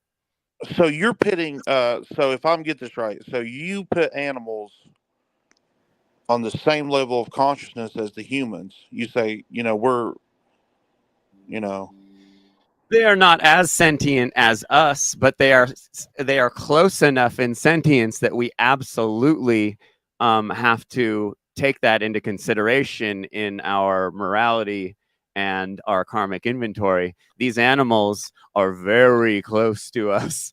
They are very close to us in everything about them. Yeah, and especially they're close to us in their ability to feel pain and suffer, at least in the ways that we can measure. The sentience and consciousness argument is tough, because then even if we look at humans, I mean, we can get into the realm of justifying consuming a mentally, handicapped person because their, let's say, sentience or consciousness isn't at the level of like a normal person. But I think for most vegans, at least for myself, I know just the capacity to feel pain and suffering on a level that we sort of can empathize and know, we know we are causing pain and suffering because of their reactions, et cetera, et cetera. I think this can extend to, to fish. I mean, there's arguments going into shellfish, can they experience pain? And I think the consensus seems to be, if vegans want to cause as little harm as possible, let's err on the side of caution. If we're looking at beings, we're not sure if they're, experiencing the pain. But the beings that we know, even not just mammals, but birds, that we can tell, they flee from danger. They react from pain. They want to live. They make sounds that are really even traumatizing for humans to hear, because we know, I think, at a intuitive level, what's happening, what's experiencing or being experienced. so I'm just confused here. So if we're at the same emotional level, you mentioned though some creatures were created specifically to eat meat. Where I don't know where that comes from. You say the creatures, some creatures are developed specifically to eat meat. Other creatures are developed like, why doesn't a lion eat grass? Because it's a carnivore. Humans definitely don't chase down prey, tear them apart with their hands, eat them raw with their teeth, from butthole to nose. So comparing what we're eating or comparing our diets with a diet of a lion is completely irrelevant from the conversation. We're clearly not I don't think lions. that we should We're not compare our cats. diets. I don't think that we should What's that? relate our diets at all to animals. Okay. I think So we yeah. should. I think we should specifically relate them to the frugivores, our closest living relatives that eat plants, who have almost an identical anatomy to us. I mean, we are part of the animal kingdom, but I think we should actually base it on science rather than fucking opinions, which is pretty much what we've been taught in our Prussian education system. Yeah, having the intelligence that we have, we should know better. This whole like, oh well, a lot of carnists say, oh well, I don't know if it's sentient or not, so I'm just going to eat it anyway, which is like, if you're trying to be in line with natural law or trying to do less harm, you would look at, I don't know if it's sentient or not, therefore I'm going to err on the side of caution and not kill the animal, because I don't want the karmic inventory of killing thousands and thousands of animals over my life, especially if I didn't have to. If all I needed to do was at lunch choose something that didn't have animal products in it. A lot of people, they look at like what I was explaining earlier. If you just try it on the weekends, like they think like the idea of going vegan is so huge in their brain, but all you have to do, and it's kind of like AA, it's just one day at a time. Like just for lunch, just try and get something not with a dead animal in it, and it's really not that hard. And that's all you just spent an hour on your lunch being vegan. It's really not that hard. It's not a kicking and screaming. You're not going to be like dying or getting sick or anything like that. It's not that big of a deal. And especially if you have health problems, it's one of the safest things. It's one of there's so many studies that show such good results for people with health problems that go vegetarian or vegan. There's all kinds of stuff.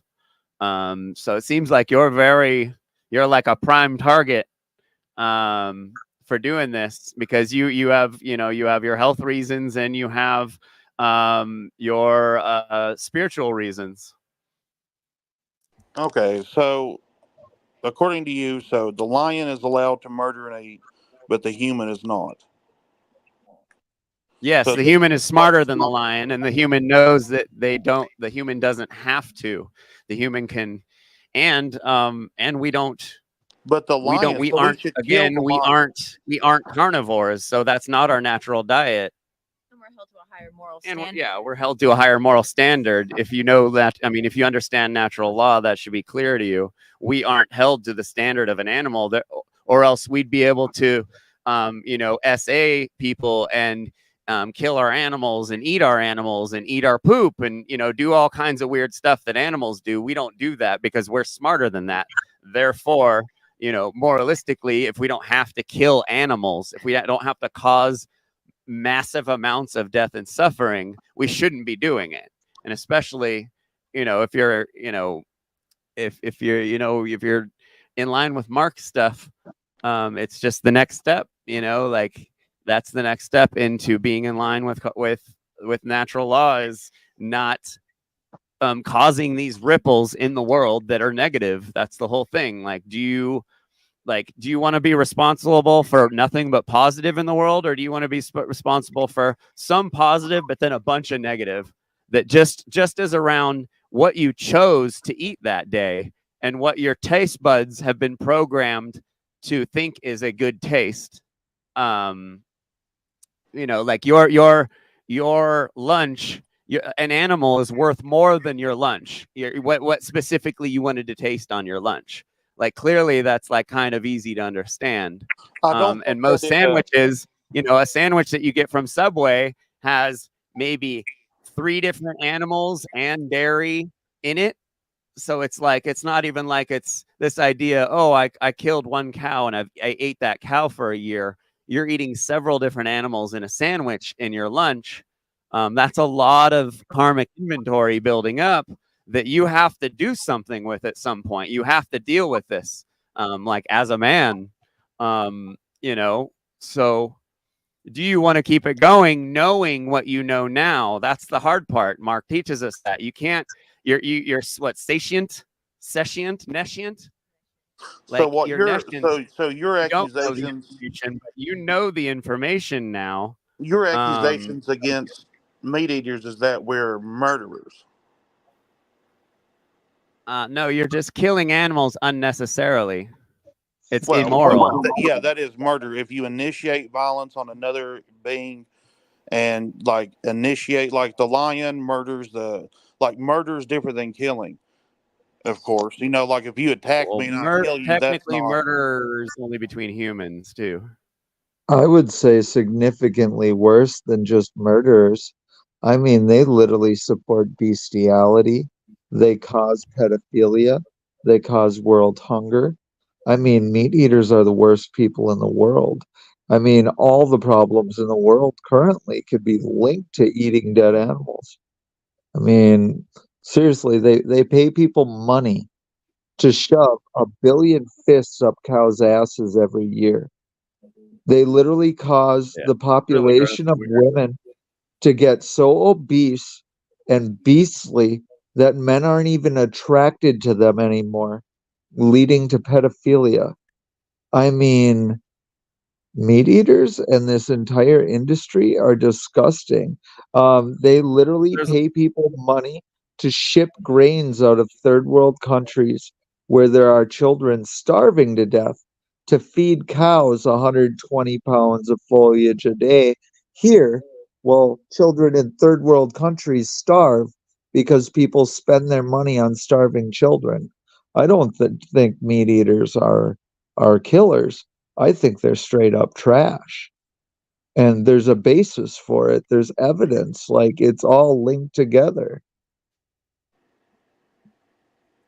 Not to be mean, but it's Yeah, and reality, there's you know? also I mean, it's not just kind of, you know, like let's not rocking the ignore the boat. fact that every if a factory farm moves into a city, crime will go up around that factory farm.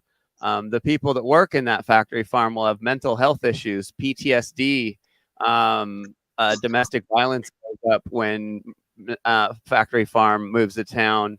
So these are obvious. You know, if we were supposed to eat meat, why would there be mental health problems attached with procuring that meat? Answer that question for me. It's a I think it has very more to do with the social engineering that they're injecting the product with additional hormones and chemicals to cause the symptoms. They are a hormone factory. You don't need to Yeah. inject hormones into something with a glandular system. They are filled with glands. Glands produce hormones. They have stuff in them like cortisol that we haven't even discussed tonight. The fear hormone. It causes stress and anxiety. Bob and then isn't you eat. blind. Thank you, Devin. Yeah, I Appreciate you, mean, buddy. I'm not saying like I'm just trying to figure out. So, okay, in order to stop this industry, which I do agree the practices are violent and crude, and even if it, you know, it could be that meat is survival because the lie here is that they say, oh, plant survival food. So one has to be right, one has to be wrong. So let's say Will that you you're watch right. a movie tonight? Will you watch a movie tonight after this episode? Not if it's based on like emotional shock. Like to be honest with you, It's whenever not you tell me emotional. It's like scientific. when you tell me about the horrors and stuff, like for me as a meat eater, I'm just like I'm like What if I I'm right? believe like the gorilla, even the gorilla and the human, like it's not anything alike. Well, we are the same. Oh well, we're in the same family. We have the same teeth. We have the same digestive system. We might be different animals, but we're a lot more alike than you think. But besides the point, I'm asking you that if you're going to make these decisions, that you at least be educated on your actions. There's a movie called Eating Our Way to Extinction. You can watch it for free if you want to write it down. It is based off of current science and explaining the damage to the earth that's being caused. If you really want to fight for future generations' extinction, go for it. But you should at least be educated about this You're stuff. you're you're you're saying that you're trying to convince me that the root is meat eating. Well, violence begets more violence.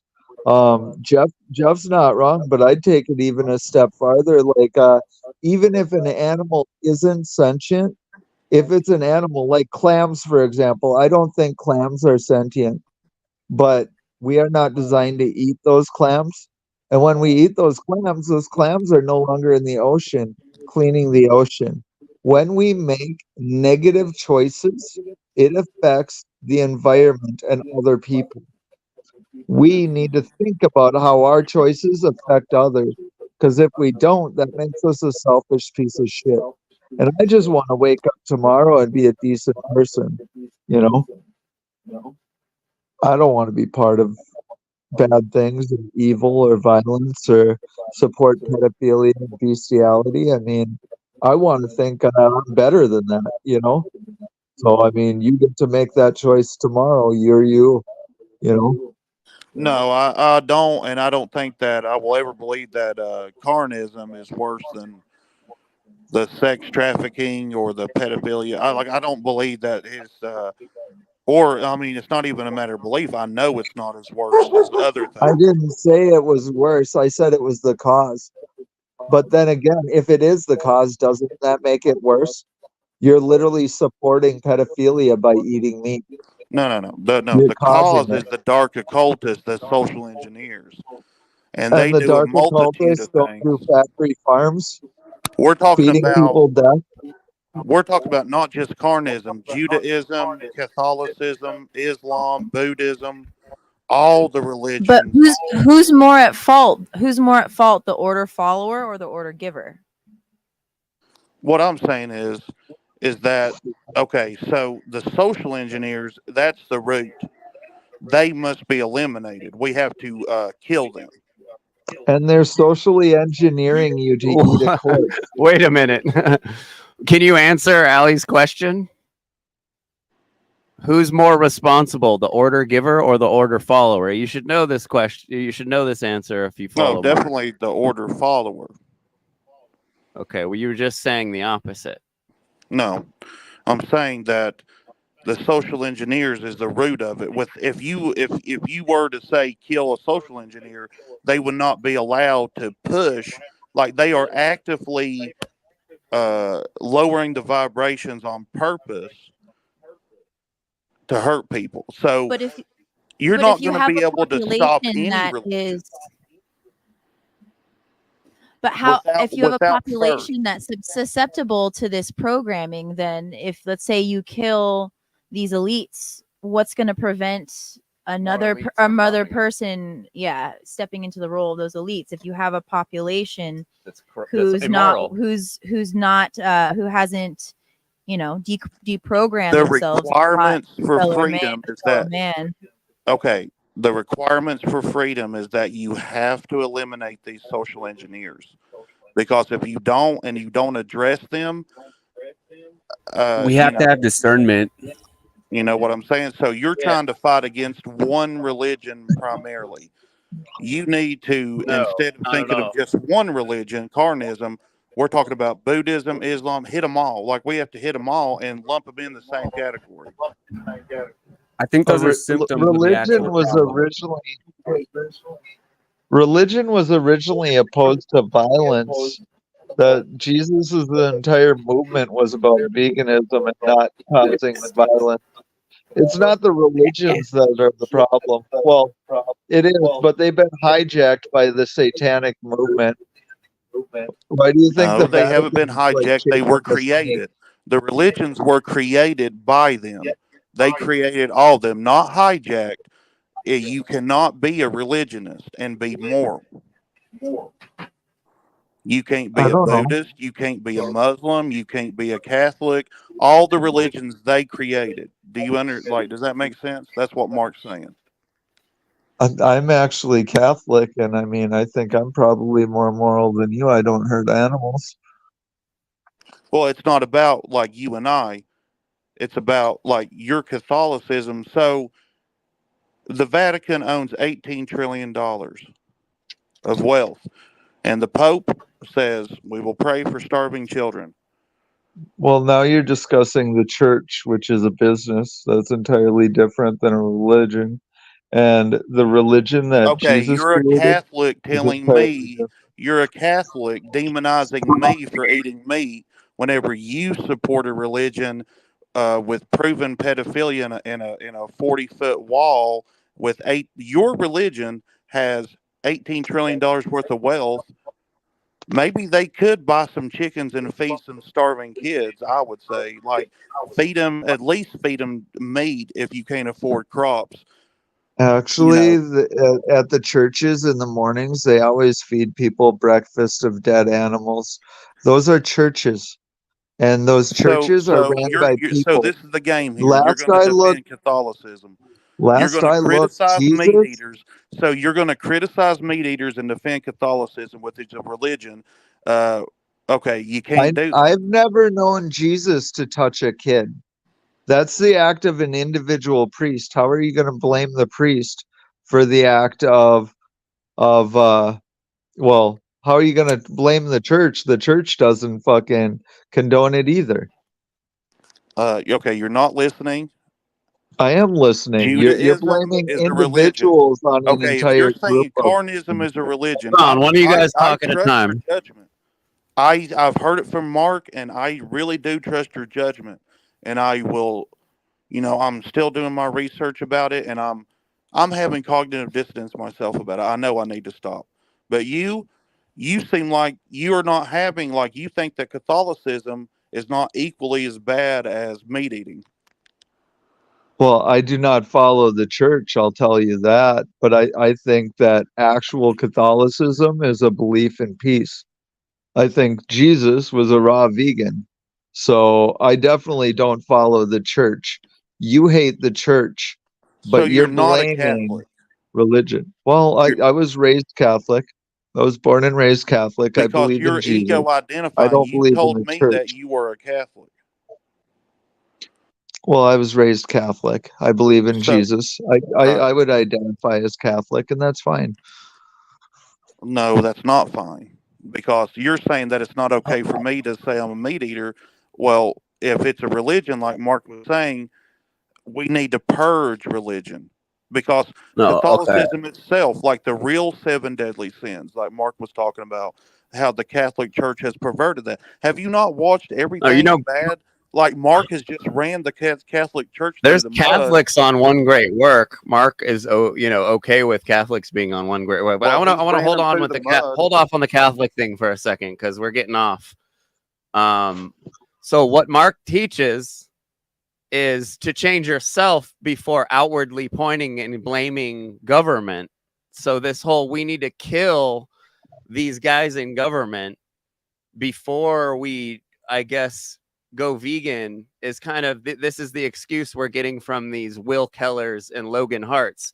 They're excuses for choosing a less moral position. So I don't know where you're saying Mark is teaching that we need to go after government before we change ourselves. As Ali was trying to say, change comes from the majority of humans changing themselves. No, you're hyper It's not fixating on not one from religion. government and then the people get a change because You're bad people really harping replace- on the meat eating, and your buddy here is promoting Catholicism while you're No. demonizing meat Hold eating. on, sir. I am above you, Jeffrey Phillips. I'm not Bob, who's to your right, promoting Catholicism. I'm talking to you about what you said. You said Mark promotes people to go after government and kill them, I guess, before changing what's on the inside. So what Ali said was, if you kill these guys that are allegedly controlling all the slavery in the world, bad people will replace those people you just killed. That's what the war on terror is. That's a mindset that is not something that Mark promotes in the least bit. He promotes people to fix themselves first and then educate others, but he doesn't say anything about going off and killing people. So No, yes, he I'm not does. sure where you're getting I that think from. I think I've watched more than him of you, obviously, and to this guy to the right of me, because you Well, obviously. you're making an assumption there, No, actually. definitely not. Because this guy, I've watched hours of Mark running the Catholic Church, and he's actually challenged the Pope to a literal fight. He hates the Catholic Okay. Church. Do you know who He Bob hates Bob Catholics. Church is that's on the network? Bill Church, Bob Church, Bill Church. He's on the Great Work Network. He promotes Catholicism all day long. Mark knows about it. He doesn't seem to care that that doesn't much. change the fact that he has challenged the Pope to a fight numerous times and hates Catholics. Okay, well, I'm not. I said let's not talk about Catholicism. Let's talk about this statement where you said that he promotes us going off and killing government. Where did you get this from? Well, he Hey, compared Paul. it. Cool. He See you in a said little that we bit. have a right to. He said that we have a right to. He said, like you said, not that it would change. I'm just saying, if you feel threatened and you see one of these social engineers out, it's the same thing as like if you saw like an armed What? thug on the street. How are you going to see a social engineer out and just go kill them? Like that. That's like the non-caring non-caring. I'm looking for answers just like you. If you have solutions, I know Okay, well, you're that. being very combative. You're being very combative about our I'm just solutions. I'm trying to look for solutions.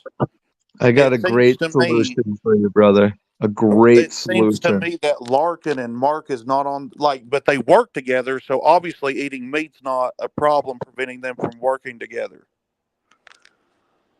I mean, I got Mark a We has already great went his own over that. solution for PlayStation you. We shirt already went on. over that. Yeah. That doesn't mean that Mark doesn't think that everyone should be vegan. That doesn't mean that Mark isn't promoting veganism. He promotes Sure, veganism he all might as an the time. individual. Is there individual levels? Yes. We're trying to get the aggregate on the same page. We have to go to where the aggregate is right now and say, what are we doing wrong that immediately needs to end? Religion. No, Not just, immorality. you know, Personal immorality needs to be stopped before we stop anything else. We have to, I hate to quote Jordan Peterson, but we have to clean our own rooms first before we go off and how kill are you people going in to government stop? that How are probably you going to are stop the just farm? as immoral as we are. How are you going to stop the slaughterhouses, which I'd like to do too? Okay, the government's not going to let you. So obviously there has to be a removal of this government force before we No, can even we teach begin to people how remove to not be immoral anywhere, and they stop eating meat. We don't. It has nothing to do with government. You are blaming problems on government that aren't government. They're problems with people, and they're problem We have to with show you, and they're individuals problem with from your me, and the programming that we've had since birth. Right. The I most mean, important yes. vote you got is your The dollar, not social fucking in a engineers, booth. the social engineers own the, like, they are the ones marketing the meat, perpetuating it. Who They're the ones cares? selling the poison. Who cares? Okay, Teach so that's people it's never going wrong to and stop. nobody will Like, buy it. I know that's what you like. I know, but and educating the public is good. But my question is, okay, so it's not obviously the major concern. It's not the first of the first. The first of the first would be getting people on the same page about a movement, and that involves not like what are like we need to work together to produce something, not like they produced Jones Plantation. What are we going to produce next? Not let's just run meat eaters through the ground constantly. I don't feel that's productive, just like running Catholics wouldn't be productive. That's why instead of doing that, he chooses to work with meat eaters and Catholics as long as they recognize that government is evil. So the central theme of the freedom movement is getting rid of government first. Okay, so you disagree with government. So would you consider slavery a form of government? Yes. Would you We're, consider us slaves under the government? yes, we are still slaves. And What do you I'm think trying to the tell, animals are to us? I don't, Slaves? I mean, I know So personally, like, these farms are a form of government where they own slaves. They exploit those slaves and they mutilate their bodies. So by supporting eating animals, by paying your dollars that way, you are supporting people the first, original form of government. not Now, if you're animals. We need to supporting the focus on original, people first. Children are dying. Men and women are suffering. Humans always first before What are you doing to change that, sir? spreading awareness as you and Spreading awareness on Facebook, right? okay. What are you doing? What do you mean? I have 2 million views on YouTube. I'm doing the same thing, except on a bigger level. But I still Okay, don't I think do I'm the doing same thing jack too. I shit. have Hold on. What are you 250,000. doing to help the people around you in their lives, to change people's lives? I'm Besides telling educating people government is bad. Like, I'm do you think that educating people them. don't know government is bad? How about you come up to And my that you level can't. and stop getting angry So at when me? you get lunch, in between exposing the government to people, choose a non-animal based product. That's all it takes. It's not a ton of effort that we have to energy to help we can't. humans first. We can walk and We chew can gum at help the the same animals time, after we sir. help the humans that are slaves. We Do can you walk and chew understand? gum at the same time, sir. May I Do ask, you how does being understand? vegan, may I ask, how does being vegan take our energy or ability away from fighting human slavery? I'm How come we sorry, I'm can't not do going to worry about a cow's life over an African child. We need to so? It's That's not you start are helping paying justification. either. That's a slavery of justification humanity you're first. using. That does you're not paying change the morality of your actions just because you choose to ignore it because I you just understand don't want to. that, but as an aggregate, you're talking about individual choices, which would make you more of an individual, which will help increase the aggregate. I'm talking about the violence perpetuated on human beings By claiming you don't caused by care the about a social cause like, engineers must be hold on, reversed. We have to be able to hold on. reach This is human a beings. cop out for you to be lazy. This is an argument What a that simply horrible cop fits out. your agenda. Yeah, it simply fits your agenda, and you're choosing to block everything my out in the agenda is world and freedom focus on for government and humanity. the piddly. My agenda is piddly- freedom for humanity. Your Have you objective is advocated Why to for get wouldn't it everyone be to slavery? freedom stop for eating meat. all animals? My Why wouldn't it be objective for is all to sentient stop beings? cops in the military Why from would you killing, choose to no, stop from murdering and children and and starving them in and Gaza pick and Dude, it do stuff and you like pitch a that. think, tent on the top of Mount Stupid, like Mark do you talks think, about, stopping halfway before the finish line because you don't want to do extra work. You choose do you, more No, immorality you're because the you don't one want to that work doesn't on want to do yourself. the work You don't want because to work on you yourself. want to pit animals. Animals are nothing like humans. Have you not listened to Mark at all? Animals We're are not alike exactly like humans. humans. You know they're, that. so- You they're know like us in that. all the And ways if that nothing matter. like you're humans. immoral, if you would pick the life over a They are child. like us in all the ways that matter. They feel love. They feel fear. They feel kindness. Pigs literally sing their young to sleep, man. They are way more like us Yes, than that's you. important. But on the forefront of the mind, You Apparently, sound you like don't think so. humans. We must advocate. nationalistic person who says those people in that country, Faggot. the people in the Quit Middle muting East me, don't nigger. matter because they're different. Nigger. Nigger. What's at the forefront of Nigger. the mind is cognitive dissonance. Wow. Wow. Wow. Wow. Great argument. Wow. Really, really, really Wow. enlightened. Thank you so We- much. Typical carnist mentality, faking that they're into natural law and then doing something like that. Holy cow. Child. He just didn't control his emotions and became a Wow. child live on He air. turned real quick. Wow. Now he's in the chat because he has no excuse for his That excuses. is really disappointing. Whoever you are. I hope Mark was knows about who to you say, are. Well, I hope you continue to work on yourself. You MC really- Nemesis on Amazon Music. You can find him on Amazon Music, everyone. You got Dude doxes himself. you got a free promo. You got free promo. Everyone go and thumbs down this guy's stuff. Well, anyways. I Anyway, think should we move wasted on. enough time on that clown. Thanks for wrapping that up. Typical faker, fake truther. Oh, we need to focus on government. Dude, we've been focusing on government for a while. You're piddly ass. Do nothing on Facebook. You're another Justin Bedini that thinks they're changing the world by posting things on Facebook, and actually what they're posting is the same shit over and over again. You aren't willing to do anything, any work on yourself. You're claiming that we only care about one religion, which is an absolute assumption. You're generalizing all kinds of stuff.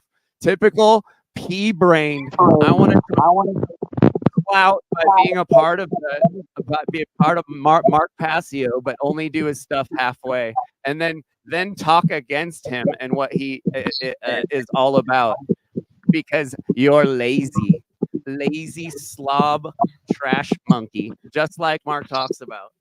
Can't go vegan, can't talk about it because we need to kill people in Mark government. Passio tells people to kill people, this guy says. And again, and it's not like, He's going off. we all That's agree government is a problem, but where's the government? It's in your head. It's the programming in your head. I really, if you're still watching, guy, you gotta not to quote Mark Passio here, but start from episode 1, or at least start from, natural law lecture number 1. You need to go through the information again with a new, open mind, because your mind was not open enough. You are not in a teachable state when you watched all of that. So that was shocking. That was quite a bomb. Holy cow. I mean, Wow. just like, He was cool. I for a know that's minute. not gonna. He's gonna think about that and not feel very good. I'd imagine, because that's embarrassing. Yeah. Mr. All right. MC Nemesis on Amazon He's- Music. You Forced know, shadow when he work. started getting pissed, guys, it was when I said that they support bestiality and pedophilia. he didn't want to hear the truth, man. He was real upset at that point. Then he Yeah. started getting a little worse and a little worse. He was really bad. Did you hear his stupid comment? Oh, I care less about a cow than the African kid. Like Dude, he's done anything to help any African kids in his life. well, Nothing he's done, I guarantee nothing he has done has changed anything but for the better in his life. He only puts out negative. well, when you're paying for that beef, you're paying people money to ship food away from that African kid. You're literally the asshole that's starving the fucking child. You know, like how hard is it to put 2 plus 2 it equals 4? You know, like it's Can't simple chew fucking gum and math. walk at the same time. We have to focus No. every bit of energy on the government, on being mad at something that's 90% in our heads. It's like, holy crap, dude. No, he's like, I can't waste any time to do any extra research to find some vegan donuts and pizza and gluten products, because it'll take away from my time about posting on Facebook about you know, pedos and the government and conspiracies. Just sit all day And just and post on Facebook. post to all your Facebook friends that already know this stuff. It's a big circle of nowhere, getting nowhere. It's an echo chamber. You aren't teaching anyone anything. It's like Justin Padini, who we aren't talking about anymore. He thinks he's changing the world by posting stuff on Facebook that he gets off from the internet. Like these guys think they're doing work by telling people stuff on internet, but they won't go and talk to someone who is different from them because they collect the same truthers and just say stuff to truthers all day long, getting nowhere, doing nothing. The government's bad. We gotta kill people. We gotta kill it and replace it with who? With what? A bunch of immoral shit stains. Like, are you kidding me? Like, you're joking. Well, and But, he like yeah. I was gonna like politely remind him like that we went over this point, but like kind of elaborate on it.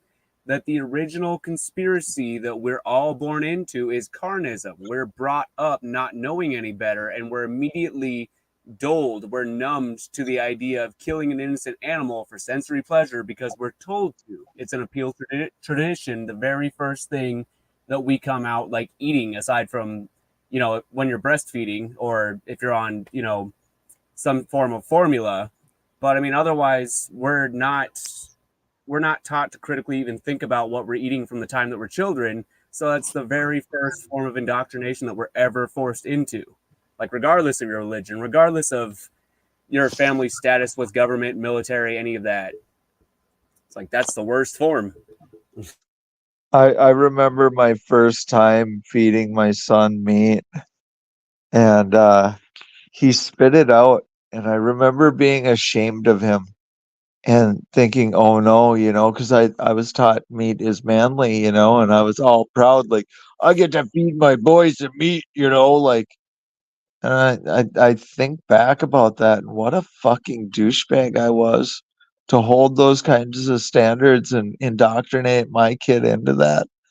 And I remember my kid spitting it out, and the look he gave me, I remember very fucking distinctly.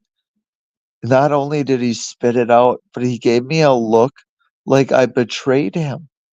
Like I fucking harmed him. Like you know what I mean?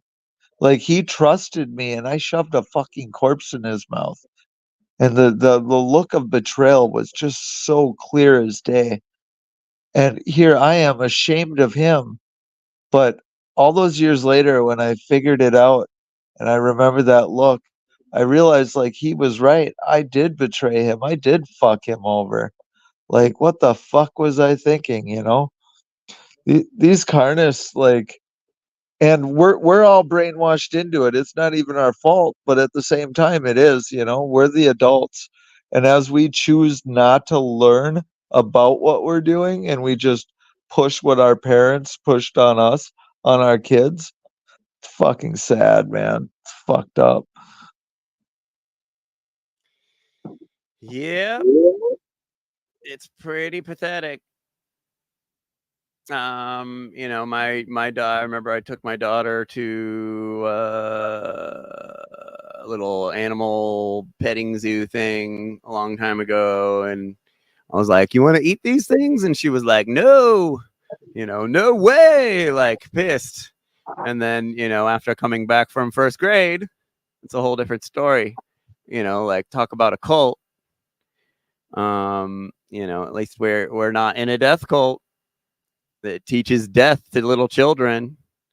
And the whole yeah, I mean the whole thing is like, dude, you're when you're a child, you don't have a choice. So when your your parent forces you into a death cult's diet, it's very immoral. And you're definitely doing your child a disservice because you're not giving them a choice. You're just forcing them into the most statist diet that exists, that can't even exist. Carnism can't exist without the state.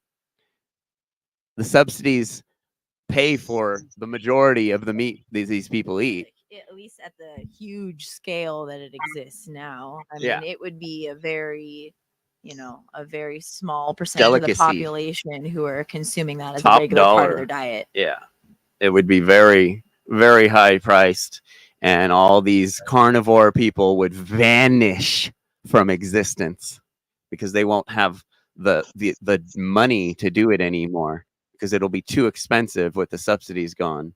So these truthers that choose to stay on the statist diet while fighting the state are clowns, absolute clowns.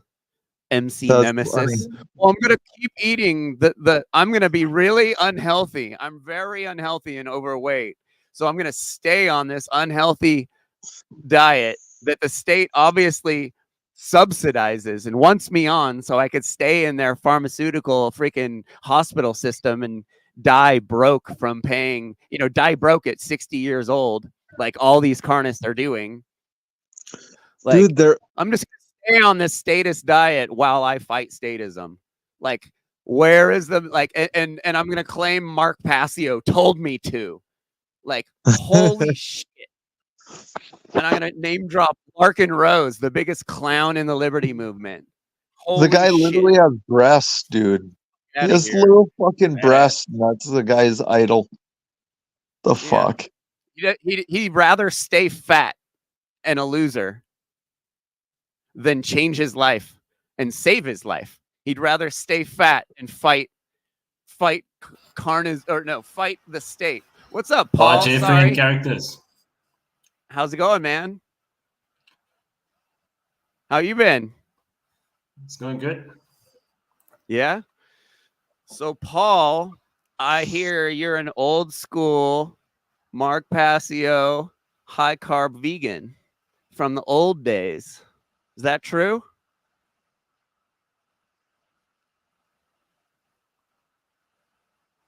Are you not hearing me? No, there's quite a long delay. It's about 5 to 10 seconds.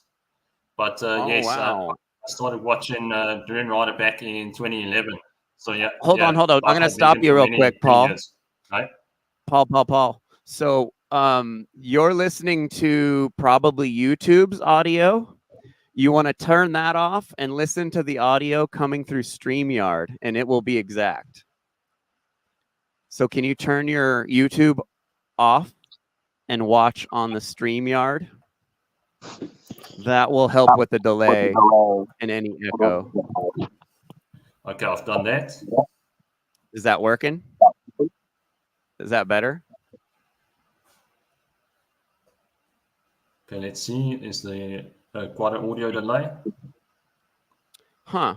Coming through StreamYard or through YouTube? Yeah, I'm at StreamYard now. Just StreamYard. Okay. I closed the YouTube. It might be because you're on the other side of the world, so maybe just give your spiel and we'll try to make it work. Okay, can you guys hear me? Yeah, we can hear you. Okay, I can't hear my audio, so yeah, it's a bit strange. Okay, so Yeah. Yeah, you guys were having quite an interesting discussion earlier. Who was that other character that was online who was a cornist? He was some sort of, we don't know. He just popped up. This show is open, so anyone's allowed to come up. So we get weird people popping up sometimes. But he claimed to be a Mark Passio follower, but he had a very non-Mark Passio, a lot of non-Mark Passio ideas, if you know what I mean. He wasn't applying the principles to his own life, basically, at all.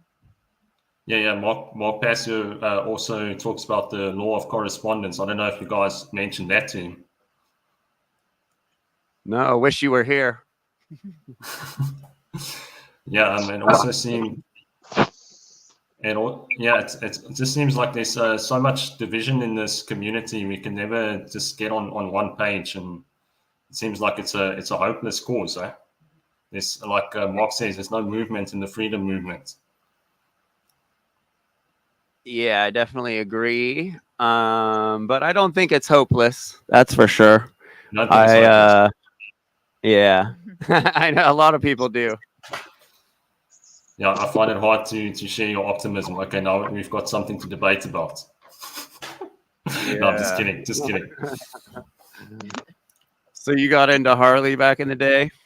Yeah. I became vegan back in 2011, and then probably a couple of months after that, I started watching Dream Rider stuff. And that's when he was still doing raw vegan. He was just this. He was doing some pretty cool videos where he just ate bananas on the beach.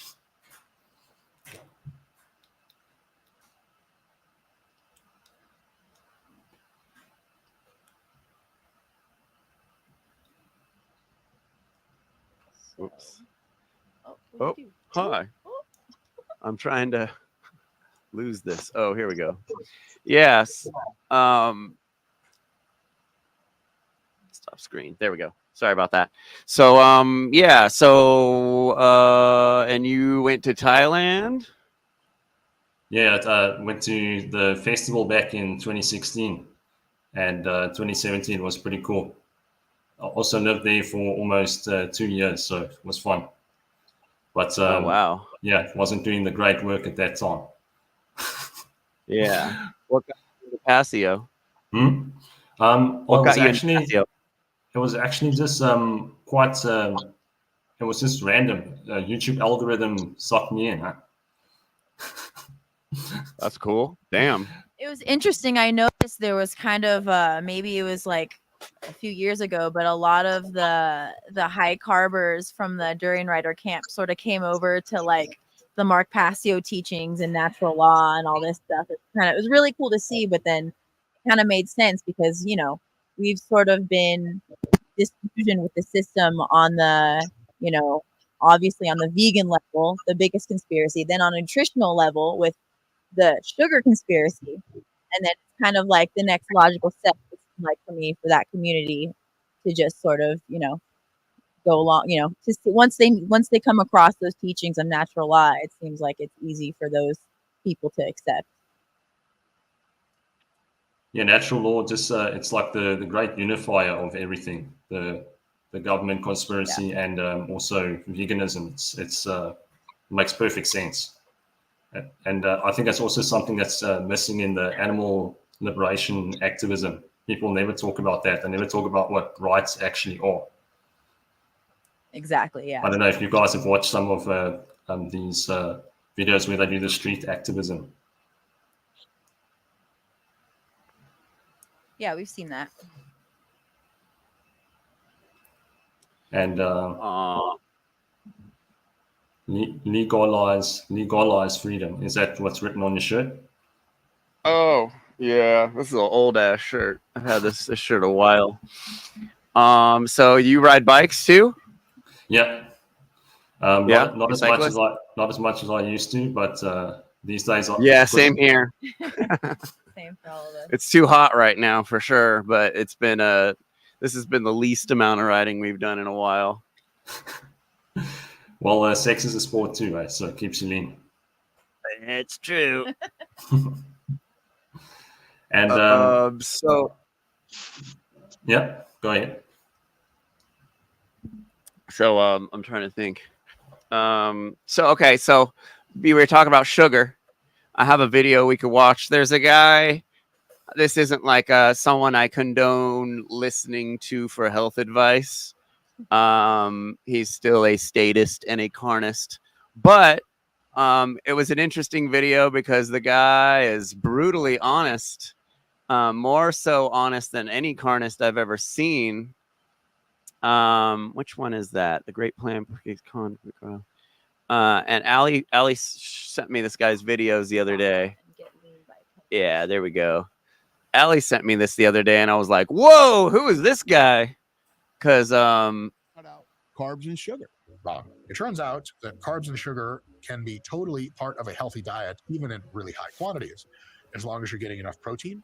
Most of your carbohydrates are coming from veggies, fruits, and whole grains, and you have lots of physical activity and resistance training, and the total calories are not excessive. You can have people who eat lots of carbs and lots of sugars. Lots of bodybuilders, endurance athletes, and very healthy vegans do this all the time, and those folks are some of the healthiest people in the entire world. There is nothing mechanistically about carbs and sugar that is any worse for you than excessive amount of fat, really an excessive amount of protein. Everything in excess, specifically calories, is bad for you. If it's excess carbs and sugars that are making you have excess calories, you should reduce them. But you can have lots of carbs and sugars if you are not overeating calories based on what you burn. How do you know that? Are you a fat motherfucker that weighs too much? Too much. That's lean. You go. Have all the carbs and sugars that you like. Yeah, so guys, pretty refreshing to hear someone telling the truth. You know, like especially being like Durian Rider fans, like we know what potential, we've had him smash it into our brains for years, the potential of high carb vegans, and we've seen it in him being an example and others being an example. But it was just interesting to see, like, I guess this guy has like almost like 2 million subscribers, but like just like this meathead bodybuilder doctor guy.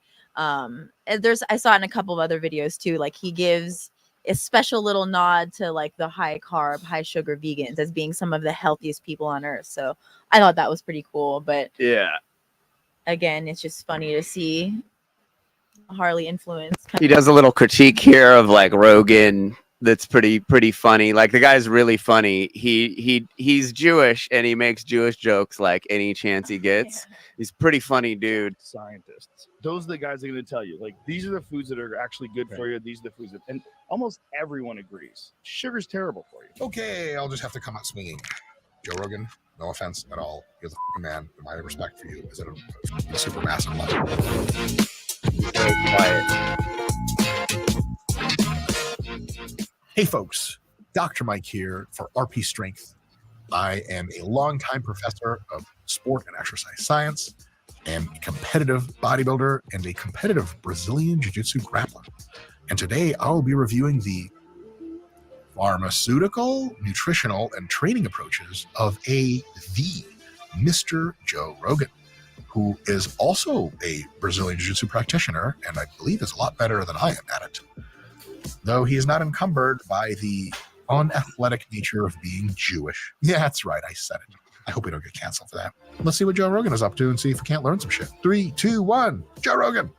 One of the things that I love about kettlebells is that it promotes functional strength. It promotes the entire body moving as a unit, and that seems to apply very quickly to athletics. Yeah, kettlebells are pretty cool for that. I will say that almost everything kettlebells do well. Barbells and dumbbells do better. If you really like kettlebells, how they make you feel, how the movement is, there's not a goddamn thing wrong with them. But I would say like over-indexing on kettlebells as a first order priority of trying to figure out your fitness, I would say barbells and dumbbells first. Also body weight movements, push-ups, pull-ups, dips, things like that are unbelievable. And also machines are great. And all of these confer functional strength. Functional strength is this really interesting term, which the more you look at it scientifically, the less it means. But it turns out that if you practice or play whatever sport you do, whatever physical activity you do, and you challenge all of the muscles of your body through insanely high, deep stretch ranges of motion, challenging them with heavy loads, getting close to failure, moving the weights quickly on the way up, controlled on the way down, then that really is kind of the 90% of functional strength. There's nothing more functional about a kettlebell than there is about a dumbbell or a barbell. Machines, because they auto-stabilize you and you can sit down while you do them, a little bit less functional. But most of the function of machines is gained just because you're getting that strength for full range of motion and the muscle mass that comes with it. If you want to actually be function, if you actually want to function in the sport context, you have to lift weights kind of in any way, kettlebells, dumbbells, free weights, machines, and then actually practice the sport so you can learn to use your newfound muscle and strength in the ways that make you functional in that sport.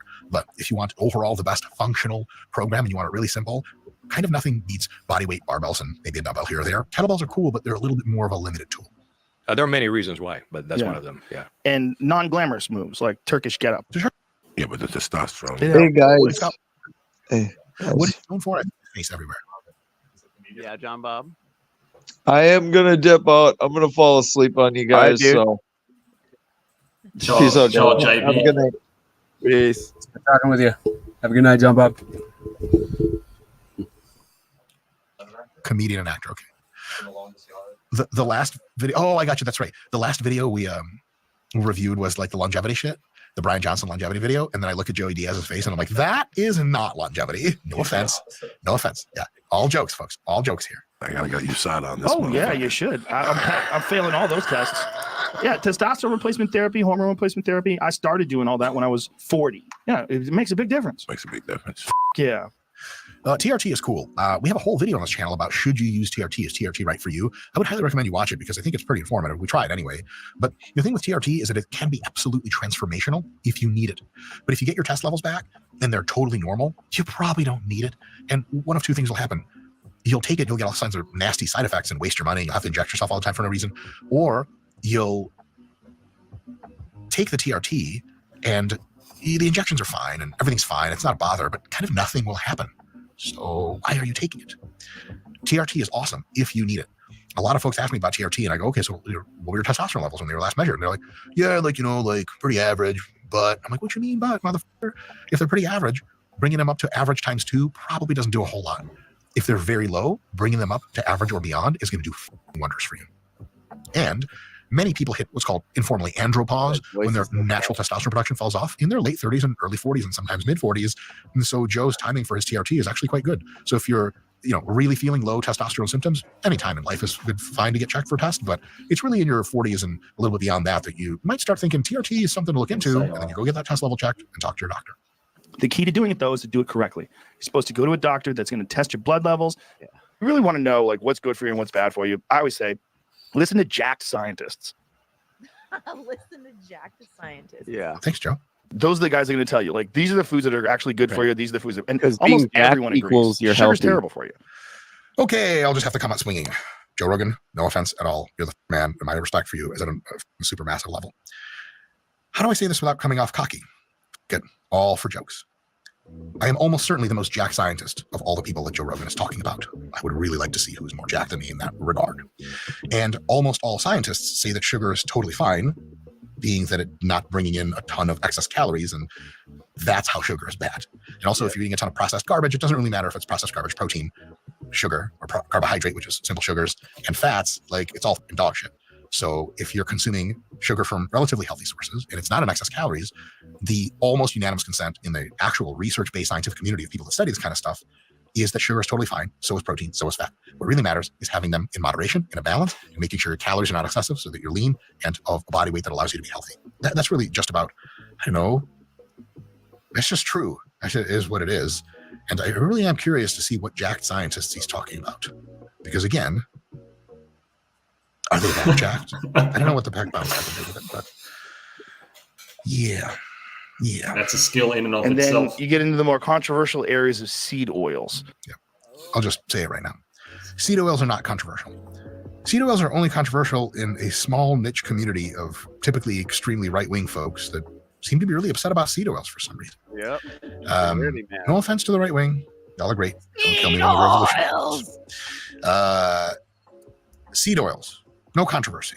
If you look at the empirical literature, and there's been a lot of it, just go to PubMed and you look at systematic reviews, narrative reviews, meta-analyses, any kind of comprehensive approach, you're going to realize that they've kind of studied this more or less into the ground, and there's not a goddamn thing wrong with seed oils. They're totally fine and totally healthy in most contexts.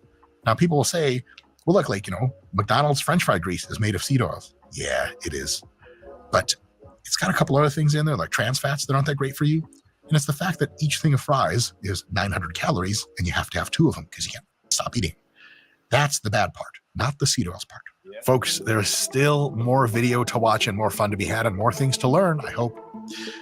But there is an extended cut of this video with raunchy, nasty shit we just couldn't show you on regular YouTube. We have a members area for that that also has tons of other cool stuff. It's Dana White, like, excuse me, sir. Yes, you. Do you think all bald people look the same? I got it. It's parts of your brain that are missing. No big deal. I wanted to get a full breakdown of Joe's food program. It's almost all meat. Huh. A lot of jokes there. I'll shut up. Let's hear more about Joe's diet. My entire day was like 95% elk. I started back on the carnivore diet. Like one of the first things that I noticed, like almost immediately, was that I had an extra gear verbally. My energy levels are completely flat throughout the day. There's no crashes. Wow. There's no peaks and valleys. Yeah. The good thing is the carnivore diet can keep your energy levels relatively stable. The bad thing is the carnivore diet, how do I put this? Carbohydrates are the undisputed forever king of performance nutrition. You want to perform at your best in grappling, in lifting, in running, in doing whatever it is you do. It takes lots of high intensity effort and focus and a huge physical demand. There is no replacing carbs. All the research is in, all the athletes are almost unanimous. Carbohydrates are king. So with a carnivore diet, you may have a steady stream of energy throughout the day, but it won't be your highest energy level that you're capable of.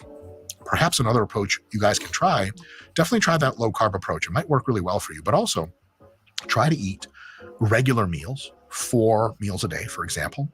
Have plenty of protein, plenty of healthy fat, because healthy fats, actually all fats, slow down the digestion and absorption of everything else, including the proteins and carbs. And make sure your carbs are relatively low glycemic, have high fiber, so veggies, fruits, and whole grains. And not a ton of them in every single meal, not like 900 grams of carbs in one meal or some shit, like tons of pasta, put you on your ass. Just a moderate amount of carbohydrate, 50, 75 grams per meal 4 times a day if you're like an adult-sized male or whatever. No, bro, you got to eat try your that, vomit. and all of a sudden, you don't get peaks and valleys anymore. You just get hungry for your next meal, you eat it, and you feel great, and you feel great for 5 hours, and you eat your next meal when you're kind of a little running low on energy. Because of this effect of eating slower digesting carbohydrates paired with healthy fats and proteins, you can get a higher level of daily energy, and it's still really, really consistent. If you go straight carnivore, the consistency is unmatchable, but it's on average for most people going to be a lower level of energy. You're doing jiu-jitsu matches, you gas out faster, there's just not as much oomph. No bueno. Yep. All right, folks, that was really fun.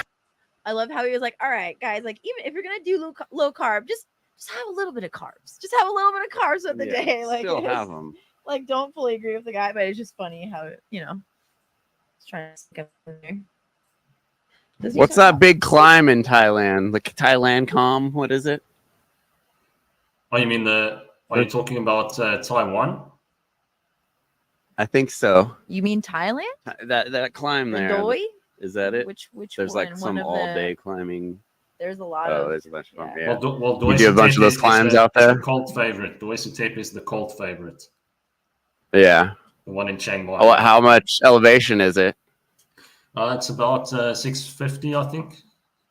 Oh, yeah. 650 meters. I don't know what that is in feet. It's probably about 2,000 feet. Oh, meters. Yeah. Meters. About 2,000 Oh, feet. fuck. So that's like 1,600 feet or something, or 16,000 feet. Yeah. Hold on. We're doing the math. That's about 2,000 meters. If you, 2,000 feet. Yeah. 2,000? It should be more than that. A meter's 3 feet, isn't it? Yeah, so yeah, meters 6,500. 21,000. 21,000 feet. Holy. No, it's not crap. 21,000. If it's 21,000, you're going to be doing Everest. Yeah. Can't be that high. Everest But that's what it's saying. 6,500 meters. Is that weed? Because it's a meter is 3 feet. Yeah, isn't it 19,000, 20,000 feet? Yeah. I've done like 9,000 in a day before. Yeah. Allie's done like that was a vegan cyclist free ride up in Yosemite. We did it was 2 days. One was a gravel day, one was a road day, and they were both big days. Allie crashed on one day and I crashed on the next day. I broke my rib but I finished the ride anyway. Fucking hell. I broke my rib at the beginning of the ride, and I finished the ride. But yeah, it was fun. That was a really, really cool couple days of riding. That was like the best riding I've ever had was up there, and it was free. Shout out to vegan cyclists. No, it wasn't free. You broke a rib and Annie fucking wiped out. Yeah. So it wasn't free. You paid with your health. Yep. We got experience. We Yeah. were paid an experience and memory. Allie woke up on her bike. Oh my god. That was like one of the craziest experiences of my life. One of the craziest crashes. Yeah. I mean, because you know when like, have you ever hit your head so hard and that it like takes you a bit to come to, and it was like it's almost like you're emerging from a dream state, but then you realize you're awake. It was basically that happened to me. Yeah. It happened as I was on the bike though. I was riding my bike and my seat was twisted. So like it's new, normally your seat's centered down the bike. It was twisted to the left. And I asked him, I'm like, it's up to me. She's like, what happened? what's going I'm on all, with my bike? Fucking dude hit you and you guys tumbled. And she's like, what? I crashed? I couldn't remember. And I was like, yeah, you crashed. Like she forgot. And I was like, all right, we need to put you in the bus because like you might fall off your bike again. And of course, after like a half hour, she wanted to ride again, but it was like scary, because like, she crashed right in front of me. So she like locked handlebars with someone, and they both went down hard and tumbled, and she cracked her helmet. And it was on camera, which is cool. At least there was Yeah, that. it was on I got camera. some content out of it. But that was a really fun ride. Yeah. Sounds What's like up, she had Braxton? concussion, eh? Yeah, she's had a couple since I've met her. Yeah, minor. She broke a collarbone. Don't ride fast down hills, boys and girls. At least the brain's still working. Yeah. So, Paul, I wanted to ask you. So, I know, like we were talking, you haven't been riding as much. I haven't been riding my bike as much. Do you change your nutrition at all, like for when you're not as active? Obviously, maybe less calories, but yeah, just like what you change your macros at all, etc. Well, I've been eating relatively the same diet, regardless of the activity level. That being said, when I do like ultra rides, so like let's say 2, 3, 4, 500-mile rides, I would just eat like more fat because it's just hard to eat enough. And when you just eat have sugar and dates and high carb stuff, it's a bit boring. So that's when I eat more fat now. Did you hear that, Braxton? 400, 500, 600-mile ride. That's pretty impressive. I'm not the most confident bike rider myself just yet, so I can imagine that's pretty grueling. Yeah, what do you mostly eat while you're out on the bike, Paul? What do I mostly eat? Just whatever's at Lidl. Yeah. Whatever's water? at Aldi, whatever's at Super U. Yeah. Yeah. Supermarket grub. We rode partway across Texas, and it wasn't that. I mean, it was like 80 mile. I mean, it was like 300 round trip, but I mean that's not a long ride. And I got so sick of gas station food, so I can imagine doing 500 or 600. It's pretty like you can't just eat gas station food, obviously. No, but I must say the supermarkets are pretty good. They've got lots of they also have some whole food options and nice packaged meals, so that you can get quite a decent amount of variety. So yeah, you can get your veggies in too if you really need to. Yeah. Where do you live? At the moment, I'm living here in it's a little town called Munster. It's not the German one; it's the French one. Greek? No, it's in France. A little town called Munster. Yeah. Oh wow! I bet there's some nice architecture around there. Yeah, there is for sure. There's cute little villages. I'm sure you guys would enjoy it. Yeah. The riding here is amazing. Stuff. Yeah. Have you gotten into the old, forgotten, lost, occulted history, like the Tartarian stuff at all? No, I haven't. I've been a lazy fuck. There's just so much to learn. I often get overwhelmed. Like you guys are obviously aware of the Arc drive if you've been following Mark's work. Yeah, we have it. That looks intimidating. I don't even know where to begin. But maybe that's a good We've place been to chipping start. away at it. Yeah. Oh, you guys have it. That's cool.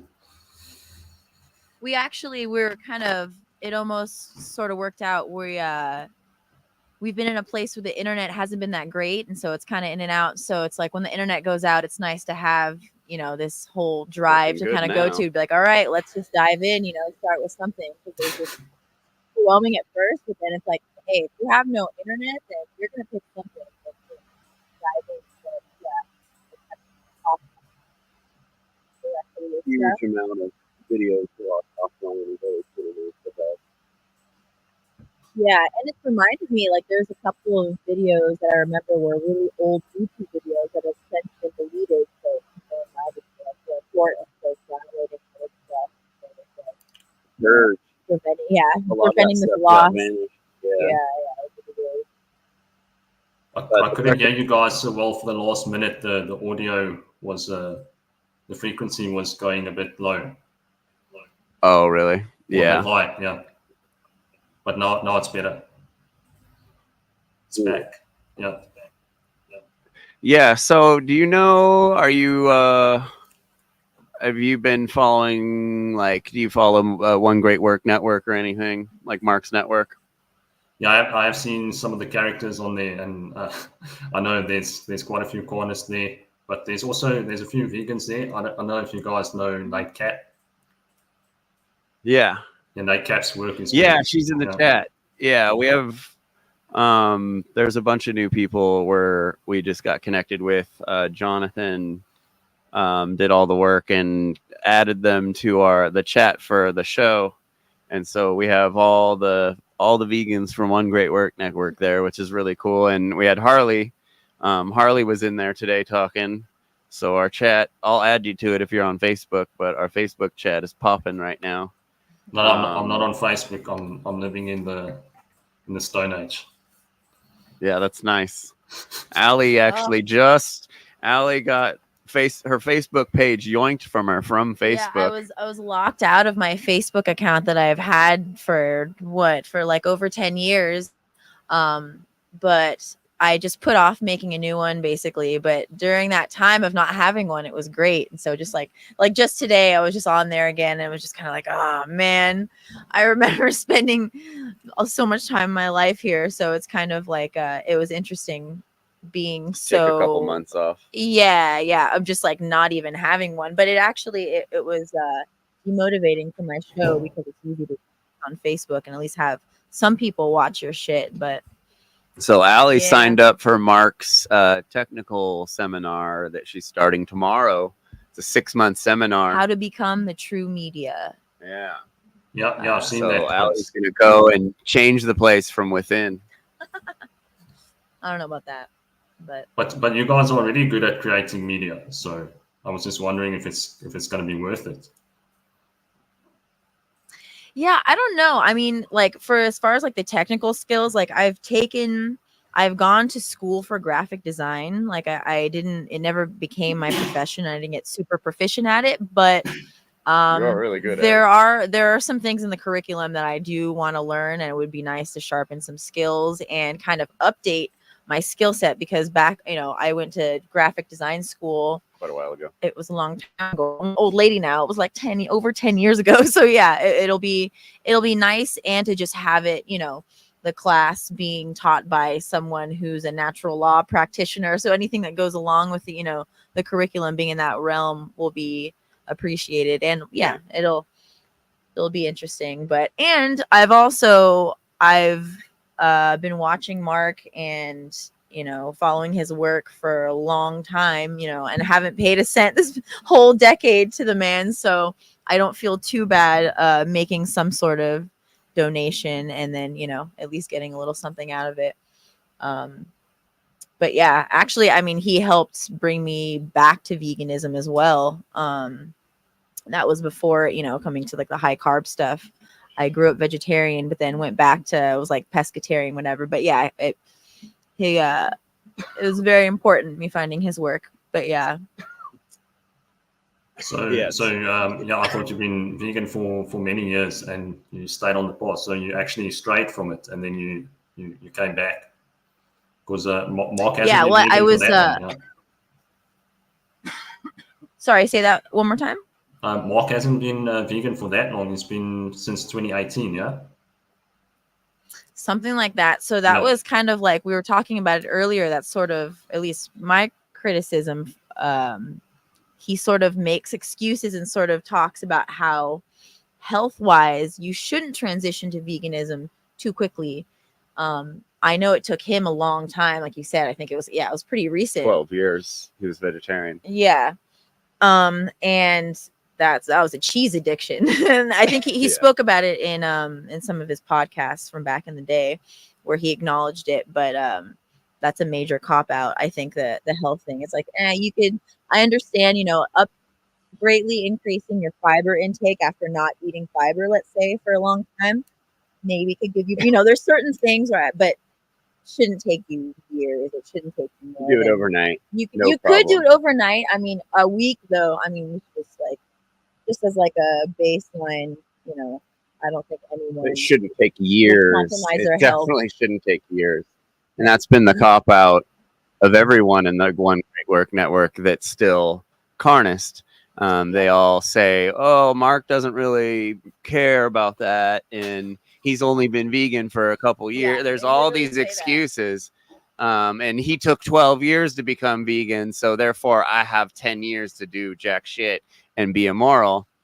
Until I have to, maybe clean up my act someday if this career ends up paying off.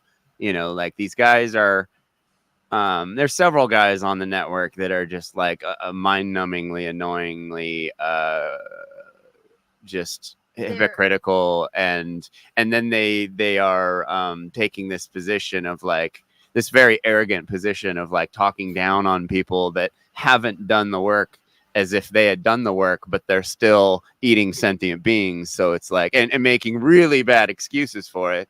So it's like, like we, Braxton here went up on one of the guys' shows and just asked him a simple question. Like, is it ever, how is it, what's the spiritual way of killing an animal? And this dude like totally got unhinged about the question. And it's just like, dude, if you're unhinged about this question, it means you're not doing shadow work and you aren't doing what you are preaching to everyone as if you have done already, like. Yeah, and it doesn't matter how long it took Mark Passio to go vegan. Natural law is natural law, karma's karma, morality is morality. Regardless of who's speaking it or what the person who's speaking it, what they do. It's just funny, to see that used as a justification for these people to, like you said, be immoral yet preach natural law. Like I don't get it. They're allowing immorality. They're allowing themselves to stray away from natural law. And that's what we're talking about, these factions, like these people, they're like adding all these names to natural law. What's it called, Braxton? The thing they're all claiming that excuses them from being carnist. Oh, animism. Animism. Or it's a kind of a form of solipsism. It's moral relativism because they're basically appealing to tradition. They're basically appealing to tradition by saying that it's in their ancestral culture, or that because the old ways, that's their understanding of it, that's how it should continue to be, and that we've like lost our connection to nature, and so therefore they kind of discount the idea of like levels of consciousness. Like even the guys who are talking about this stuff about animism specifically, they even acknowledge that they don't know enough about the topic yet. It's still actively being like researched by all the people who are looking into it in this community. So it's just a really strange topic that, it's a strange cop out really at the end of the day. Yeah, the appeal to tradition, So fallacy, appeal to tradition, yeah. Yeah, exactly. So what's this video, Braxton? I think this is a really nice display of hypocrisy on behalf of somebody who has become Mark Passio's right-hand man. I recall we were watching this earlier, and he was talking about the 7 deadly sins and just thinking about how they're basically disregarding their own wrongdoing just by being, complacent, I guess, just being, assuming that we have to take care of government. We have to do all of these things like First. stopping government before we can, transition into veganism. It's just That's what the guy it's blatant was saying ignorance. earlier. It's just this. Mhm. Oh no, we have to focus on government first. And it's just like, why? Says who? We can't chew gum and walk at the same time. You can't choose vegan when you eat lunch in between. Like, it's like, dude, these are just like completely fallacious arguments and excuses. And the excuses don't even make sense. They're not even good excuses. They're just like, I don't know. No, claiming we can't affect and improve and end human slavery while talking about animal slavery while being vegan. It's absolutely ridiculous, and it's a total cop out. Like I'm still tripping out on the switch. That guy just freaking out and being like having like a child outburst. Paul, did you see the ending of that conversation? Yeah, I did. I just I saw like 5 Him minutes. saying the when you N-word guys were over going and back over forth. again? Yeah, nigga. Like I He shouldn't say that devolved. word, but but yeah, I never seen anything like that in my life. Yeah. It's totally irrational. And Well, he was trying to get my page demonetized. He was trying to get your page Like, demonetized. really? To So come in and be all, oh, I'm really thinking about going vegetarian. This happens a lot on the show. We'll get these guys that show up that are like, oh, I really think I should be more in line with natural law and vegetarian stuff. It's hard. And I'm really thinking about it. I'm on the fence. They say all the same stuff.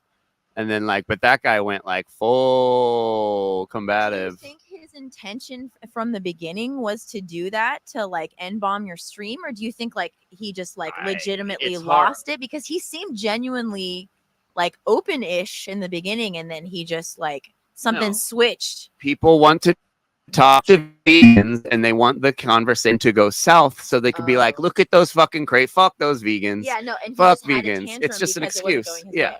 Yeah. He didn't like that he was getting he got a little bit way more information than he was expecting that he didn't like. And so he just got mad and tried to shut my show down. And when someone does that, it's hard to think that they didn't originally plan that. But it's just like, it's just hilarious. Like control. Like I'm glad that guy's not in control, because he'd be the one, mowing. But he'd be mowing vegans down behind freaking supermarkets. Like sketchy. Yeah, very few people want to change, and I think with these corners, they make the change a lot bigger in their minds than it actually is. They imagine it to be a lot harder than it would actually be. Once, you got to. Absolutely. So let's And, watch this video for a minute. Instead of listing all the right actions and but what was that? Oh, okay. Sorry, I thought someone. Instead of listing all the right actions and behaviors one can take, because really it's an unlimited process. That's the beautiful thing about existing in reality. We are going to use an occulted method of truth discovery. It is called the lost art of retroduction. It's also called the apophatic inquiry, or apophatis. This is the apophatic method. Okay, so this method is a method of logical reasoning employed when given a limited set of possibilities in order to arrive at knowledge by way of the exclusion of known negatives. So, describing what something is by explaining what it is not. So this process of truth discovery is ancient and remains unseen from modern education. This process of apophatic, the lost art of You can't even say it. retroduction, is an ancient process. Hard word to say, This apparently. is how a lot of ancient peoples understood what God is. We can understand what a right is or a wrongdoing by this process. So this is Okay. affirmation through negation. Here's a crude example over here on the right. This is something that parents can explain to their children. How do you find a needle in a haystack? You burn the hay. That which remains will be the needle. Okay, so that Oh, is that a was deep. process of apophatic, the apophatic method. So when we're applying this to what a right is and to morality, what are let's look at the negative. What are the wrongdoings? So we can do that. And these are the transgressions against natural law. These are the true 7 deadly sins. These are the true 7 deadly sins that religionists, mainly Christianity, have taken and inverted these transgressions and actually turned really them into vices. And you could talk about the commandments and all that kind of stuff. I'm gonna really dig into religion in a little bit, because this is the problem with a lot of people when it comes to morality. They're still religious in their thought processes. This is that. True. Yeah, That is true. But this is again this is an example of that arrogance. He talks about people thinking this thought process as if he is beyond this process, like he's been through it and he's done it, when clearly you're about to see how much of how much of a hypocrite he is, because these 7 deadly sins, I'm pretty sure Carnus violate every single one of them. Mainly Christianity. It's still. What do you think, Braxton? Is he gone? Yeah, he's essentially guilty of all of these things by being vegetarian, regardless of how ethical or humane he wants to say it is. But I also noticed something else. He talks about how he's going to get into the issue of religion and how they're guilty of these things. But, just takes me back to when we had that little disagreement with him. He was saying, what was it? Basically, like, once we get rid of government, we can focus on trying to get people to go vegan. But it's the same thing. Like, why would he focus on religion then if we can't focus on veganism? Like, it's just a stand down sort of psyop, I guess you could say. I mean, it's cognitive dissonance. Yeah, Hope definitely. that came through clearly. And like, I don't understand where someone has the confidence to make these videos knowing, like, he must know he's not nescient of the subject. He should know that he's hypocritical. And it's just like, I would never make a video so confidently that that was about me, basically. And it's just a little shocking. And then, of course, his response to your simple questions that he was asking, completely going unhinged. But yeah, I think still has a hold, even if they claim. What's that? No, I think he thinks he's on the right path, and that's good enough. So then he can talk about this stuff and not have to worry about it, just because he's going in the direction at a snail's pace. Yeah, exactly. Definitely a justification. Yeah. Claim that they are not religious. The programming and the conditioning is still there. So using the process of negation, we're going to look at the wrongdoings. Okay, it's pretty simple: murder, assault, rape, theft, trespass, coercion, and lying. And yes, Mark Passio has talked about these. This is objective. There's no situation where murder is a right. There's no situation where an assault is a right. Rape, theft, trespass, coercion, and willfully lying is a right doing. It doesn't matter what country you're from, time, Yeah. location, Yep. etc. It does not matter. Exactly. They're all a taking of something. It's a theft of another person, loss, injury, or harm, a And person or property, and that is a wrongdoing. Now, where's the this is self-awareness? objective morality. This is the foundation that human beings need to. So notice when Mark talks about these transgressions against natural law, he uses taking the life of another being. He uses the word being.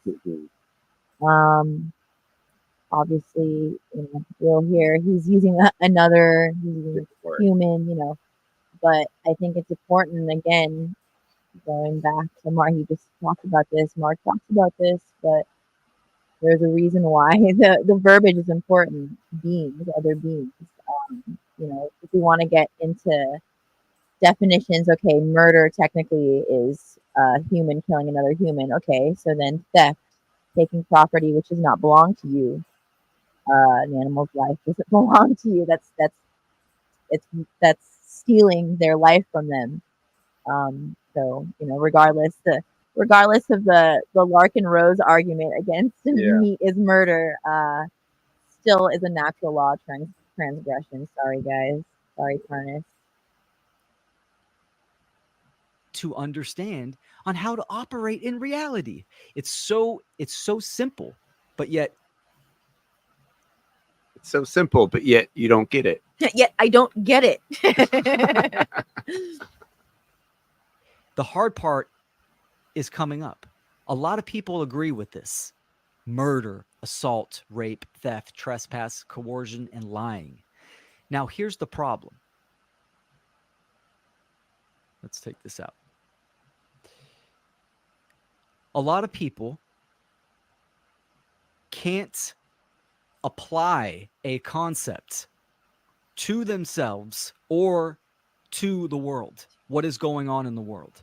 For instance, these transgressions. Everyone owes everyone one thing: do no harm. If you are aggressed upon, you have the right to defend yourself. These are objective principles. Now, a lot of people will agree with that, except when you start talking and you bring government into the conversation.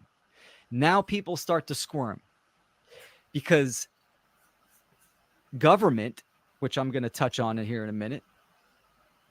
Let's go right to it. Government, right, are humans calling themselves government, have the ability to control people through coercion and violence, but they erroneously claim they have the right to do so. This is the belief in human authority over other humans, which means some people are masters. This guy can't put two and two together enough to understand that we are acting like government to animals by enslaving them and basically making their lives worthless, making their lives worth our lunch. And this guy doesn't get this stuff and doesn't think it's important and thinks that making these videos that nobody watches is more important than actually doing the work in life to actually put out more positive and less negative, which is the whole point of all of this stuff. Sorry. But it's funny. It's wild just because he's talking about this and he's like the one thing that people just can't grasp. It's so if your eyes are open, it's just so funny because he's just like one step away of okay, replace government with carnism, as above, so below, the fractal nature of the universe. What we do will be done unto us. And so he's just so close and talking about these things about government being slavery. And it's just, he would love to use these way. arguments. What's the thing? This dude, he would get the respect from the right people, and then he'd be able to use all of these arguments that are so much more relevant and are completely it's all the same thing. He'd love to use these arguments and have all this stuff to use it for his content. that sounds, like that's actually in line with natural law, but he's just, I don't know. I've got a book who recommendation. have the Yeah. Are you guys aware of Will Tuttle's work? Say that Will one more Tuttle, time. Will Tuttle, who wrote the World Peace Diet. World Peace Diet? Yeah, Will Walt Tuttle? Tuttle. Yeah. He's from No. America. He's been vegan since 1980, and he makes all of these connections between how government is slavery and how our food choices impact our freedom. And he recently wrote a book called Food for Freedom. And all of it's like he just drops all of the truth bombs in there in that book. It's brilliant. I'm probably 100 pages in. It's really worth the read. Did he write Diet for a New America? No, it wasn't him. Oh, okay. Yeah. Because that dude's pretty old school too. Yeah, we'll check it out. John something, who wrote Diet for a New America. And then there was the guy that was in the movie MASH, or the TV show MASH. He wrote a book too. He was a pretty epic vegan back in the. I was vegan in the 90s. I was part of the whole vegan straight edge hardcore thing going on. I watched in your live stream the other day. California. Yep. What's that?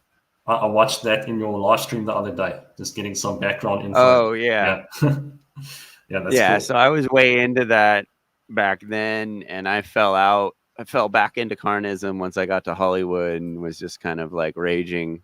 And so I've been in and out also, like Allie, which is a unique position to be in, because there hasn't been that many people who were raised vegetarian, went vegan, then went carnist for 10 years and then went back.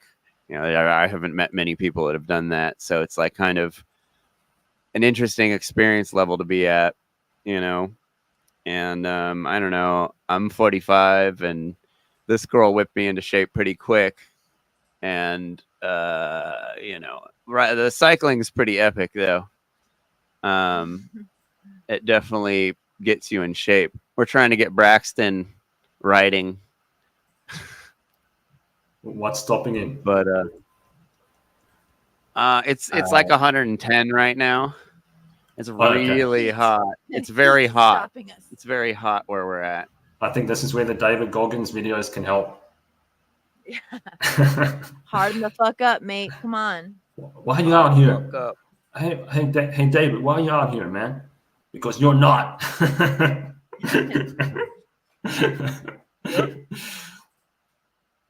the moral right to issue commands, and others are slaves who have a moral obligation to obey the masters. That's the claim.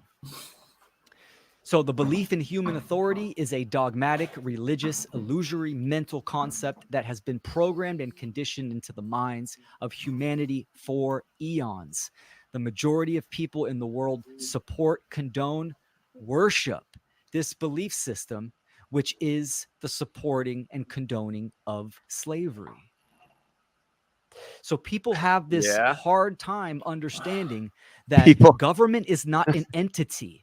It is a group of human beings, that are making the claim, that they have the right to violate, coerce.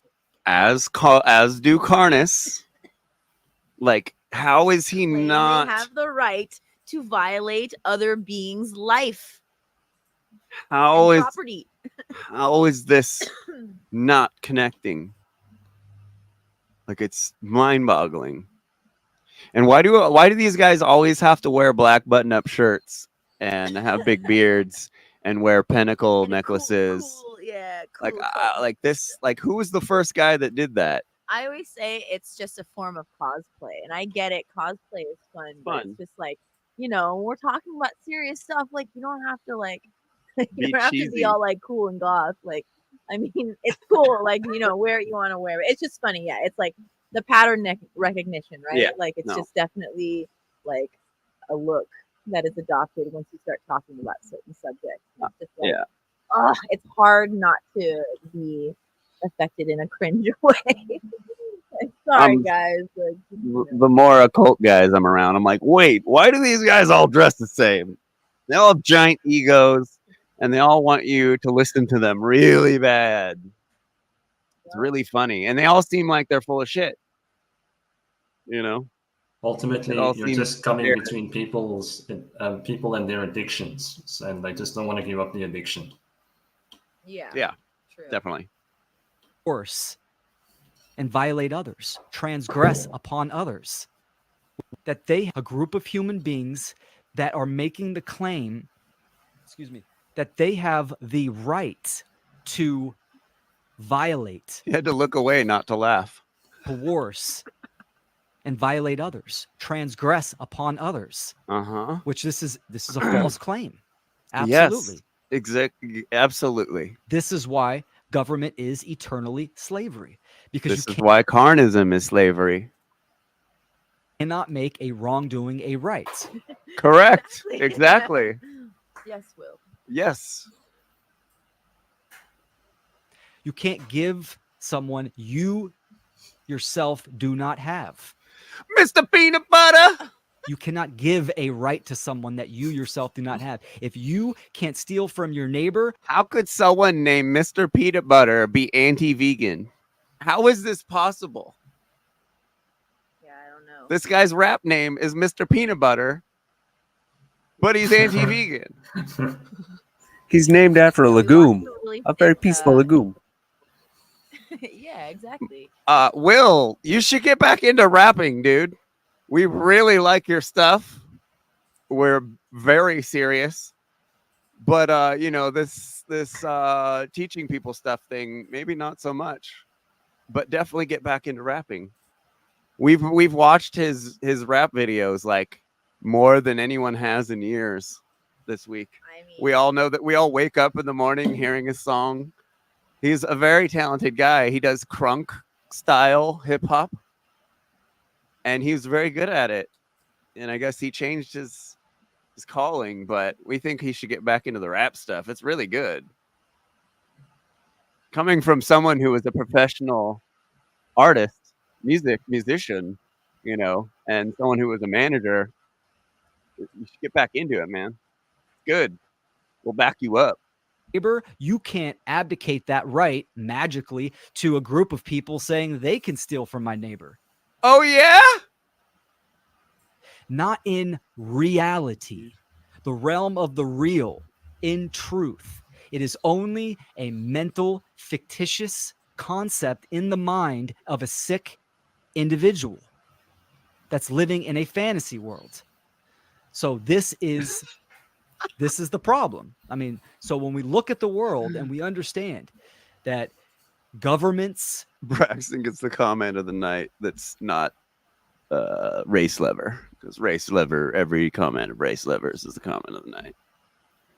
Are We gotta running stop rampant, religion. I love the guards. corporations running rampant, order followers, the police and military violating people in record droves. The number one death on this planet is democide, which is death by government in some capacity. No. And even after that is malpractice. Actually, the number one death in the world is the animal holocaust that's going on that humans are doing to animals. Trillions of animals, of beings every year killed by animal agriculture and the Unnecessarily. industries that run off of their products and excretions.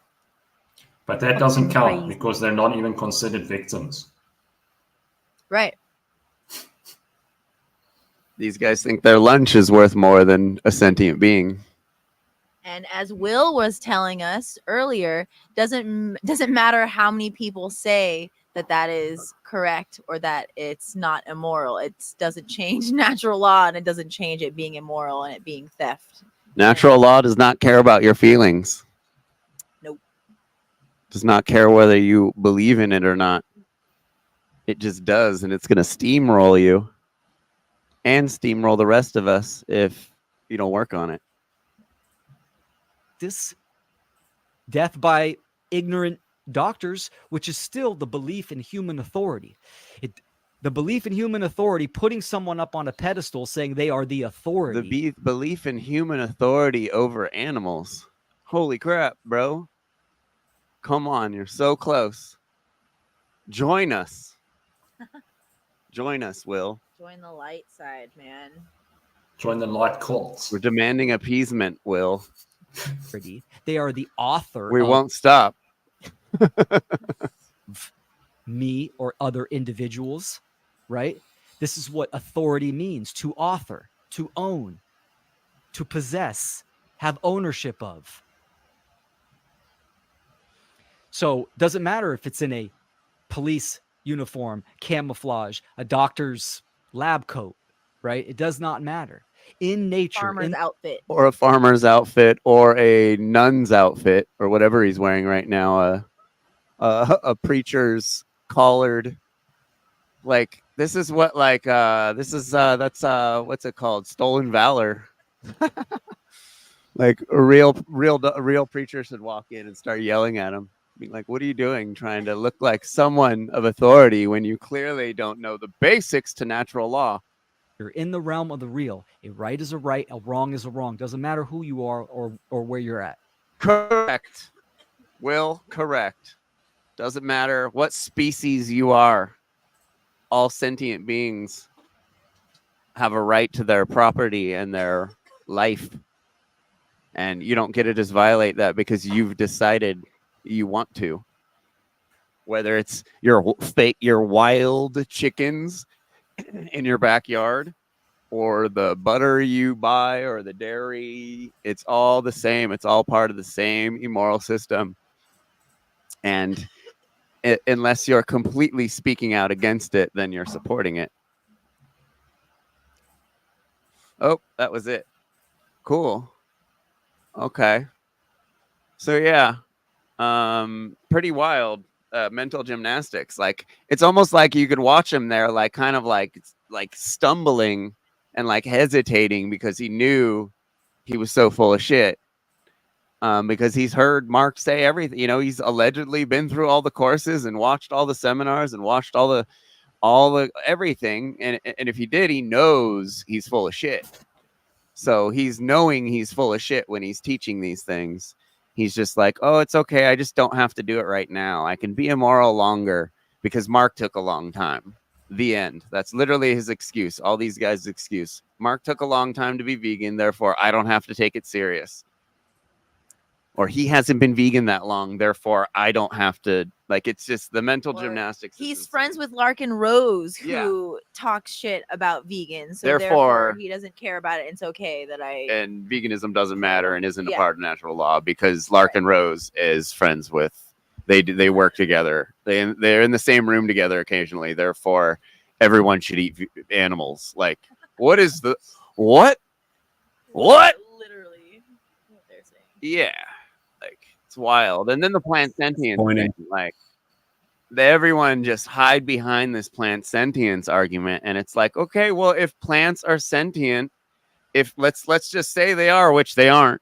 If they are, that means your moral inventory, or your karmic inventory, is far worse than a vegan's. You're actually arguing our point, you know, because we know because we've done the research and looked at the numbers that far more animals are killed, you know, making the food, the feed for these animals.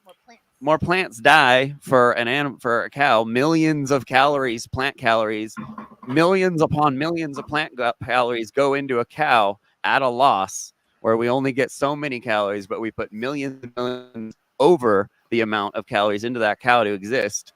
And people are starving still. Like, there's like a huge cascade effect of bad stuff that results from this industry, and these people just this excuse, oh, we just need to focus on government, when it's like, dude, Mark does not say that. This guy that was trying to say that Mark was telling people to focus on government and go kill the powers that be, and we're like, dude, what Mark are you talking about?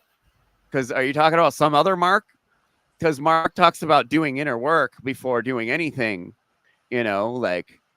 And clearly, if you're thinking you need to go kill people, that you haven't done the inner work, and you don't understand that you're pointing outward and blaming all the wrong things in the world on someone else and ignoring that you're an immoral piece of shit who just has a giant, footprint of karmic inventory that every man has to deal with in some way, and you can't just keep ignoring it.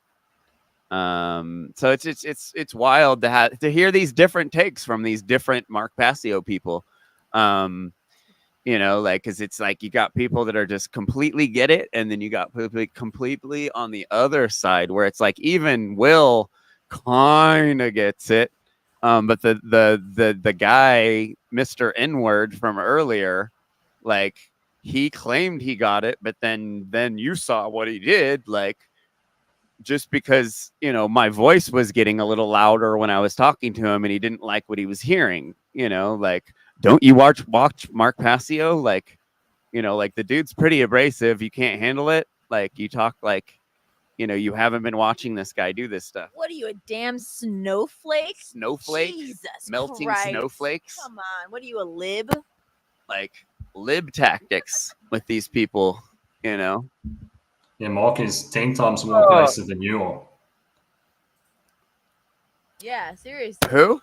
Mark is 10 times more abrasive than you are on this show. Oh, yeah, for sure. Especially now. Have you seen his show? Have you watched his show recently at all? Have you watched the last 5 episodes? Yeah, I was loving the last 5. It was good. Oh, yeah, those so good. When he came back from his hiatus, it's been nothing but good stuff. The best part for me is losers, you want me to smile? That's all crazy. Oh, you don't like me being abrasive? I'll smile like a loser. You don't even know which body is yours. How the fuck are you going to beat the Satanists? You're going to get buried and eaten. Yeah. And not necessarily in that order. Yeah. Straight up. What do you think, Braxton? You guys said it pretty well.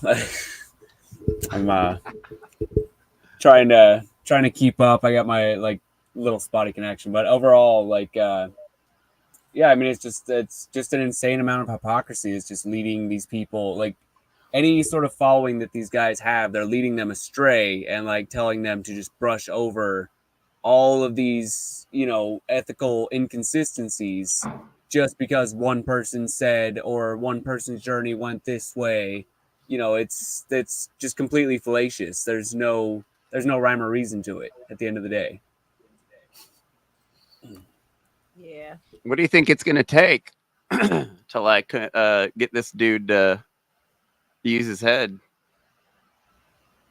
I'd say looking in the mirror a little more. I mean, it always goes back to shadow work. It goes back to being willing and able to admit when you're wrong. And carnism is one of the biggest forms of cognitive dissonance that we'll ever encounter in our lifetimes. Once we can lift the veil of that and be honest with ourselves, that's when the progress will start to happen, because we've pointed out, I pointed out we pointed out earlier, and I pointed out twice now, this will be the third time, that veganism is the original occulted knowledge. It's the thing that we come into this realm not knowing any better until we actually start to critically think and start to piece it together. Then we start to see that these truths are being hidden from us, especially in America. So it makes sense that guy having a thick Southern drawl that we were speaking with earlier, that's going to be the last person that's going to know what's going on, because it's not as transparent. It's a very opaque, occulted sort of tradition. Yeah. So people have to be honest. It was weird. It was weird. The guy earlier, Mr. N-word, he seemed to really what I originally said to him seemed to resonate to him quite a bit. The whole thing about hormones. He was all, whoa, I've never heard that before, but that makes more sense, because why would plant hormones be more absorbable than mammalian hormones? And then just that simple idea of consuming flesh that's full of hormones of an animal that was suffering and died probably isn't that great of an idea. You know, it's probably going to mess you up in some way, and probably, you know, might be why everyone's so fucked up. You know, at least a part of it. It's got to, you know, like, it's wild. You know, and like I said earlier, like these dudes would sound so much smarter and have so much more respect from the right people. Like, why would you want to be respected by a bunch of immoral turds that are like moral relativists? Like, I don't understand why you wouldn't want a smaller group, a smaller following of better people. But these guys all want to be YouTube famous or something. They want to be the next Mark Passio, Well, but have yeah. their little version of it. Also, I was gonna say, we're like, I think, I mean, these people, it's a social hierarchy, right? These social cliques, these Facebook groups, these just, you know, it's so like when you asked earlier, like, what is it going to take?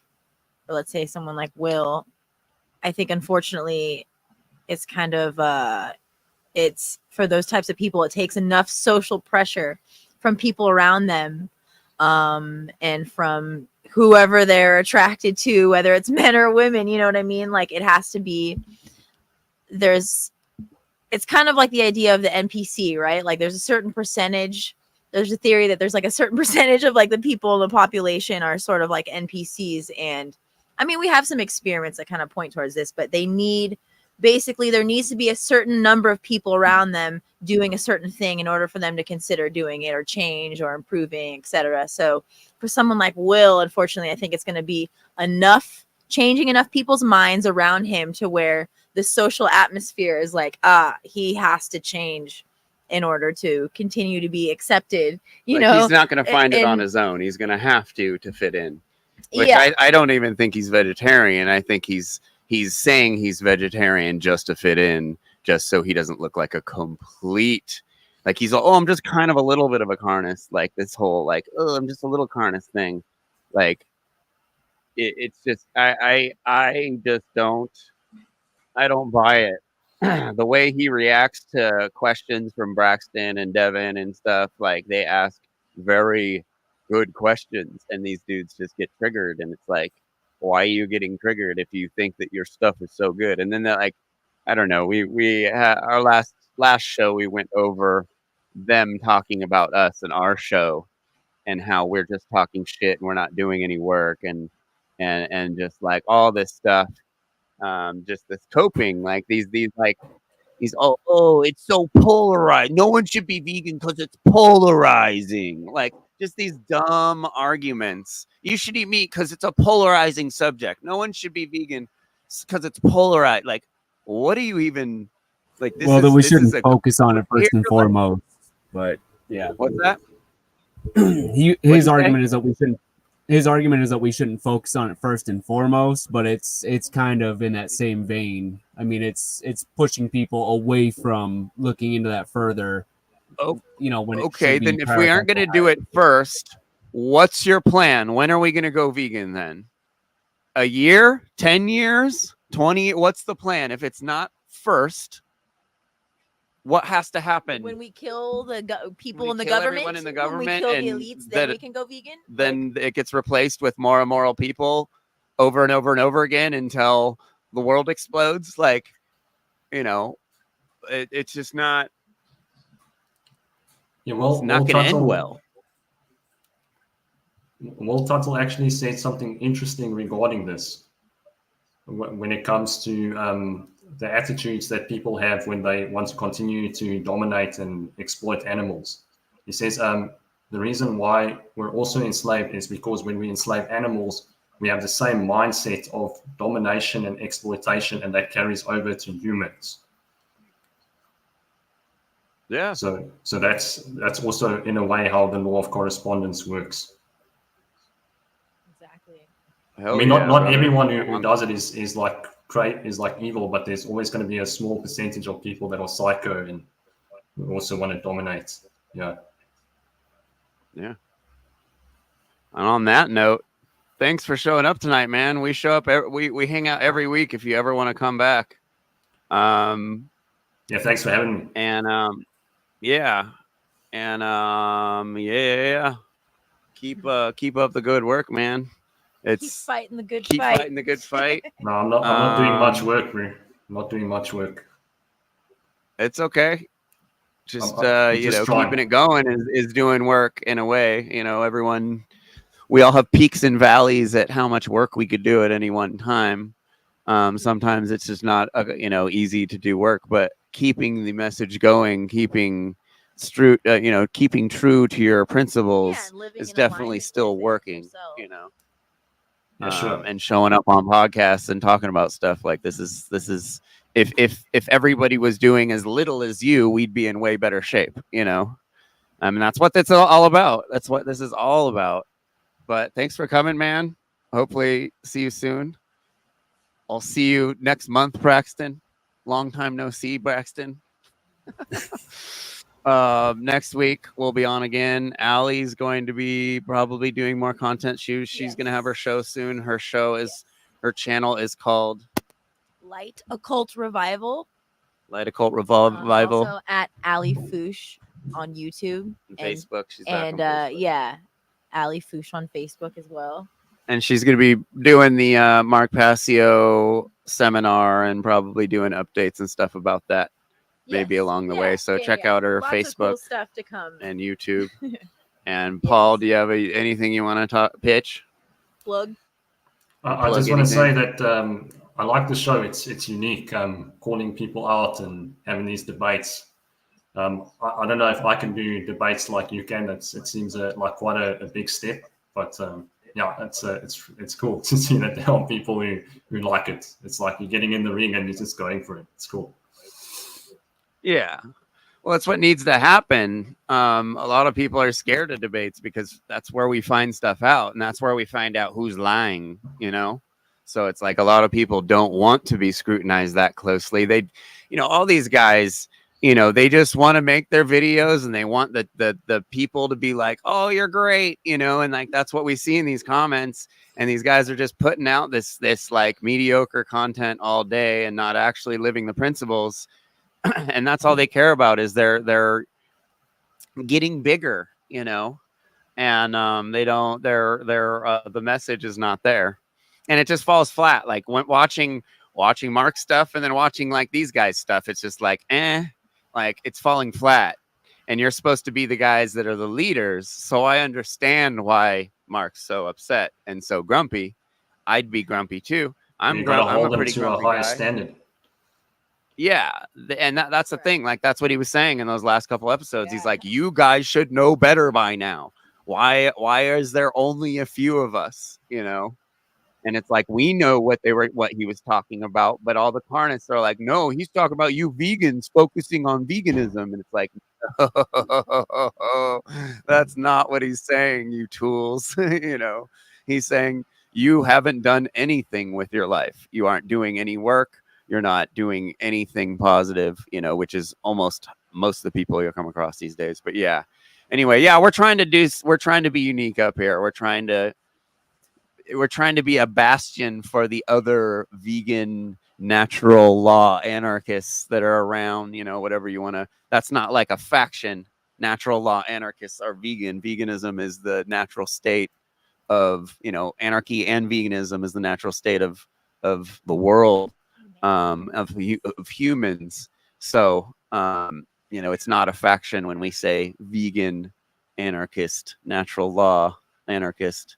But yeah, I would love to have you back up here because it gets lonely up here. Sometimes we've had 8 people, 10 people up here sometimes, and then sometimes it's just me and Braxton. But we still have fun, and we still try and do a couple hours. But yeah, hopefully you'll come up again soon. Thanks for coming, man. I'd like that. Keep up the good work. Have a nice night. Yeah. Likewise. Talk to you soon. Ciao. Peace. Good talking with you. Peace. Peace.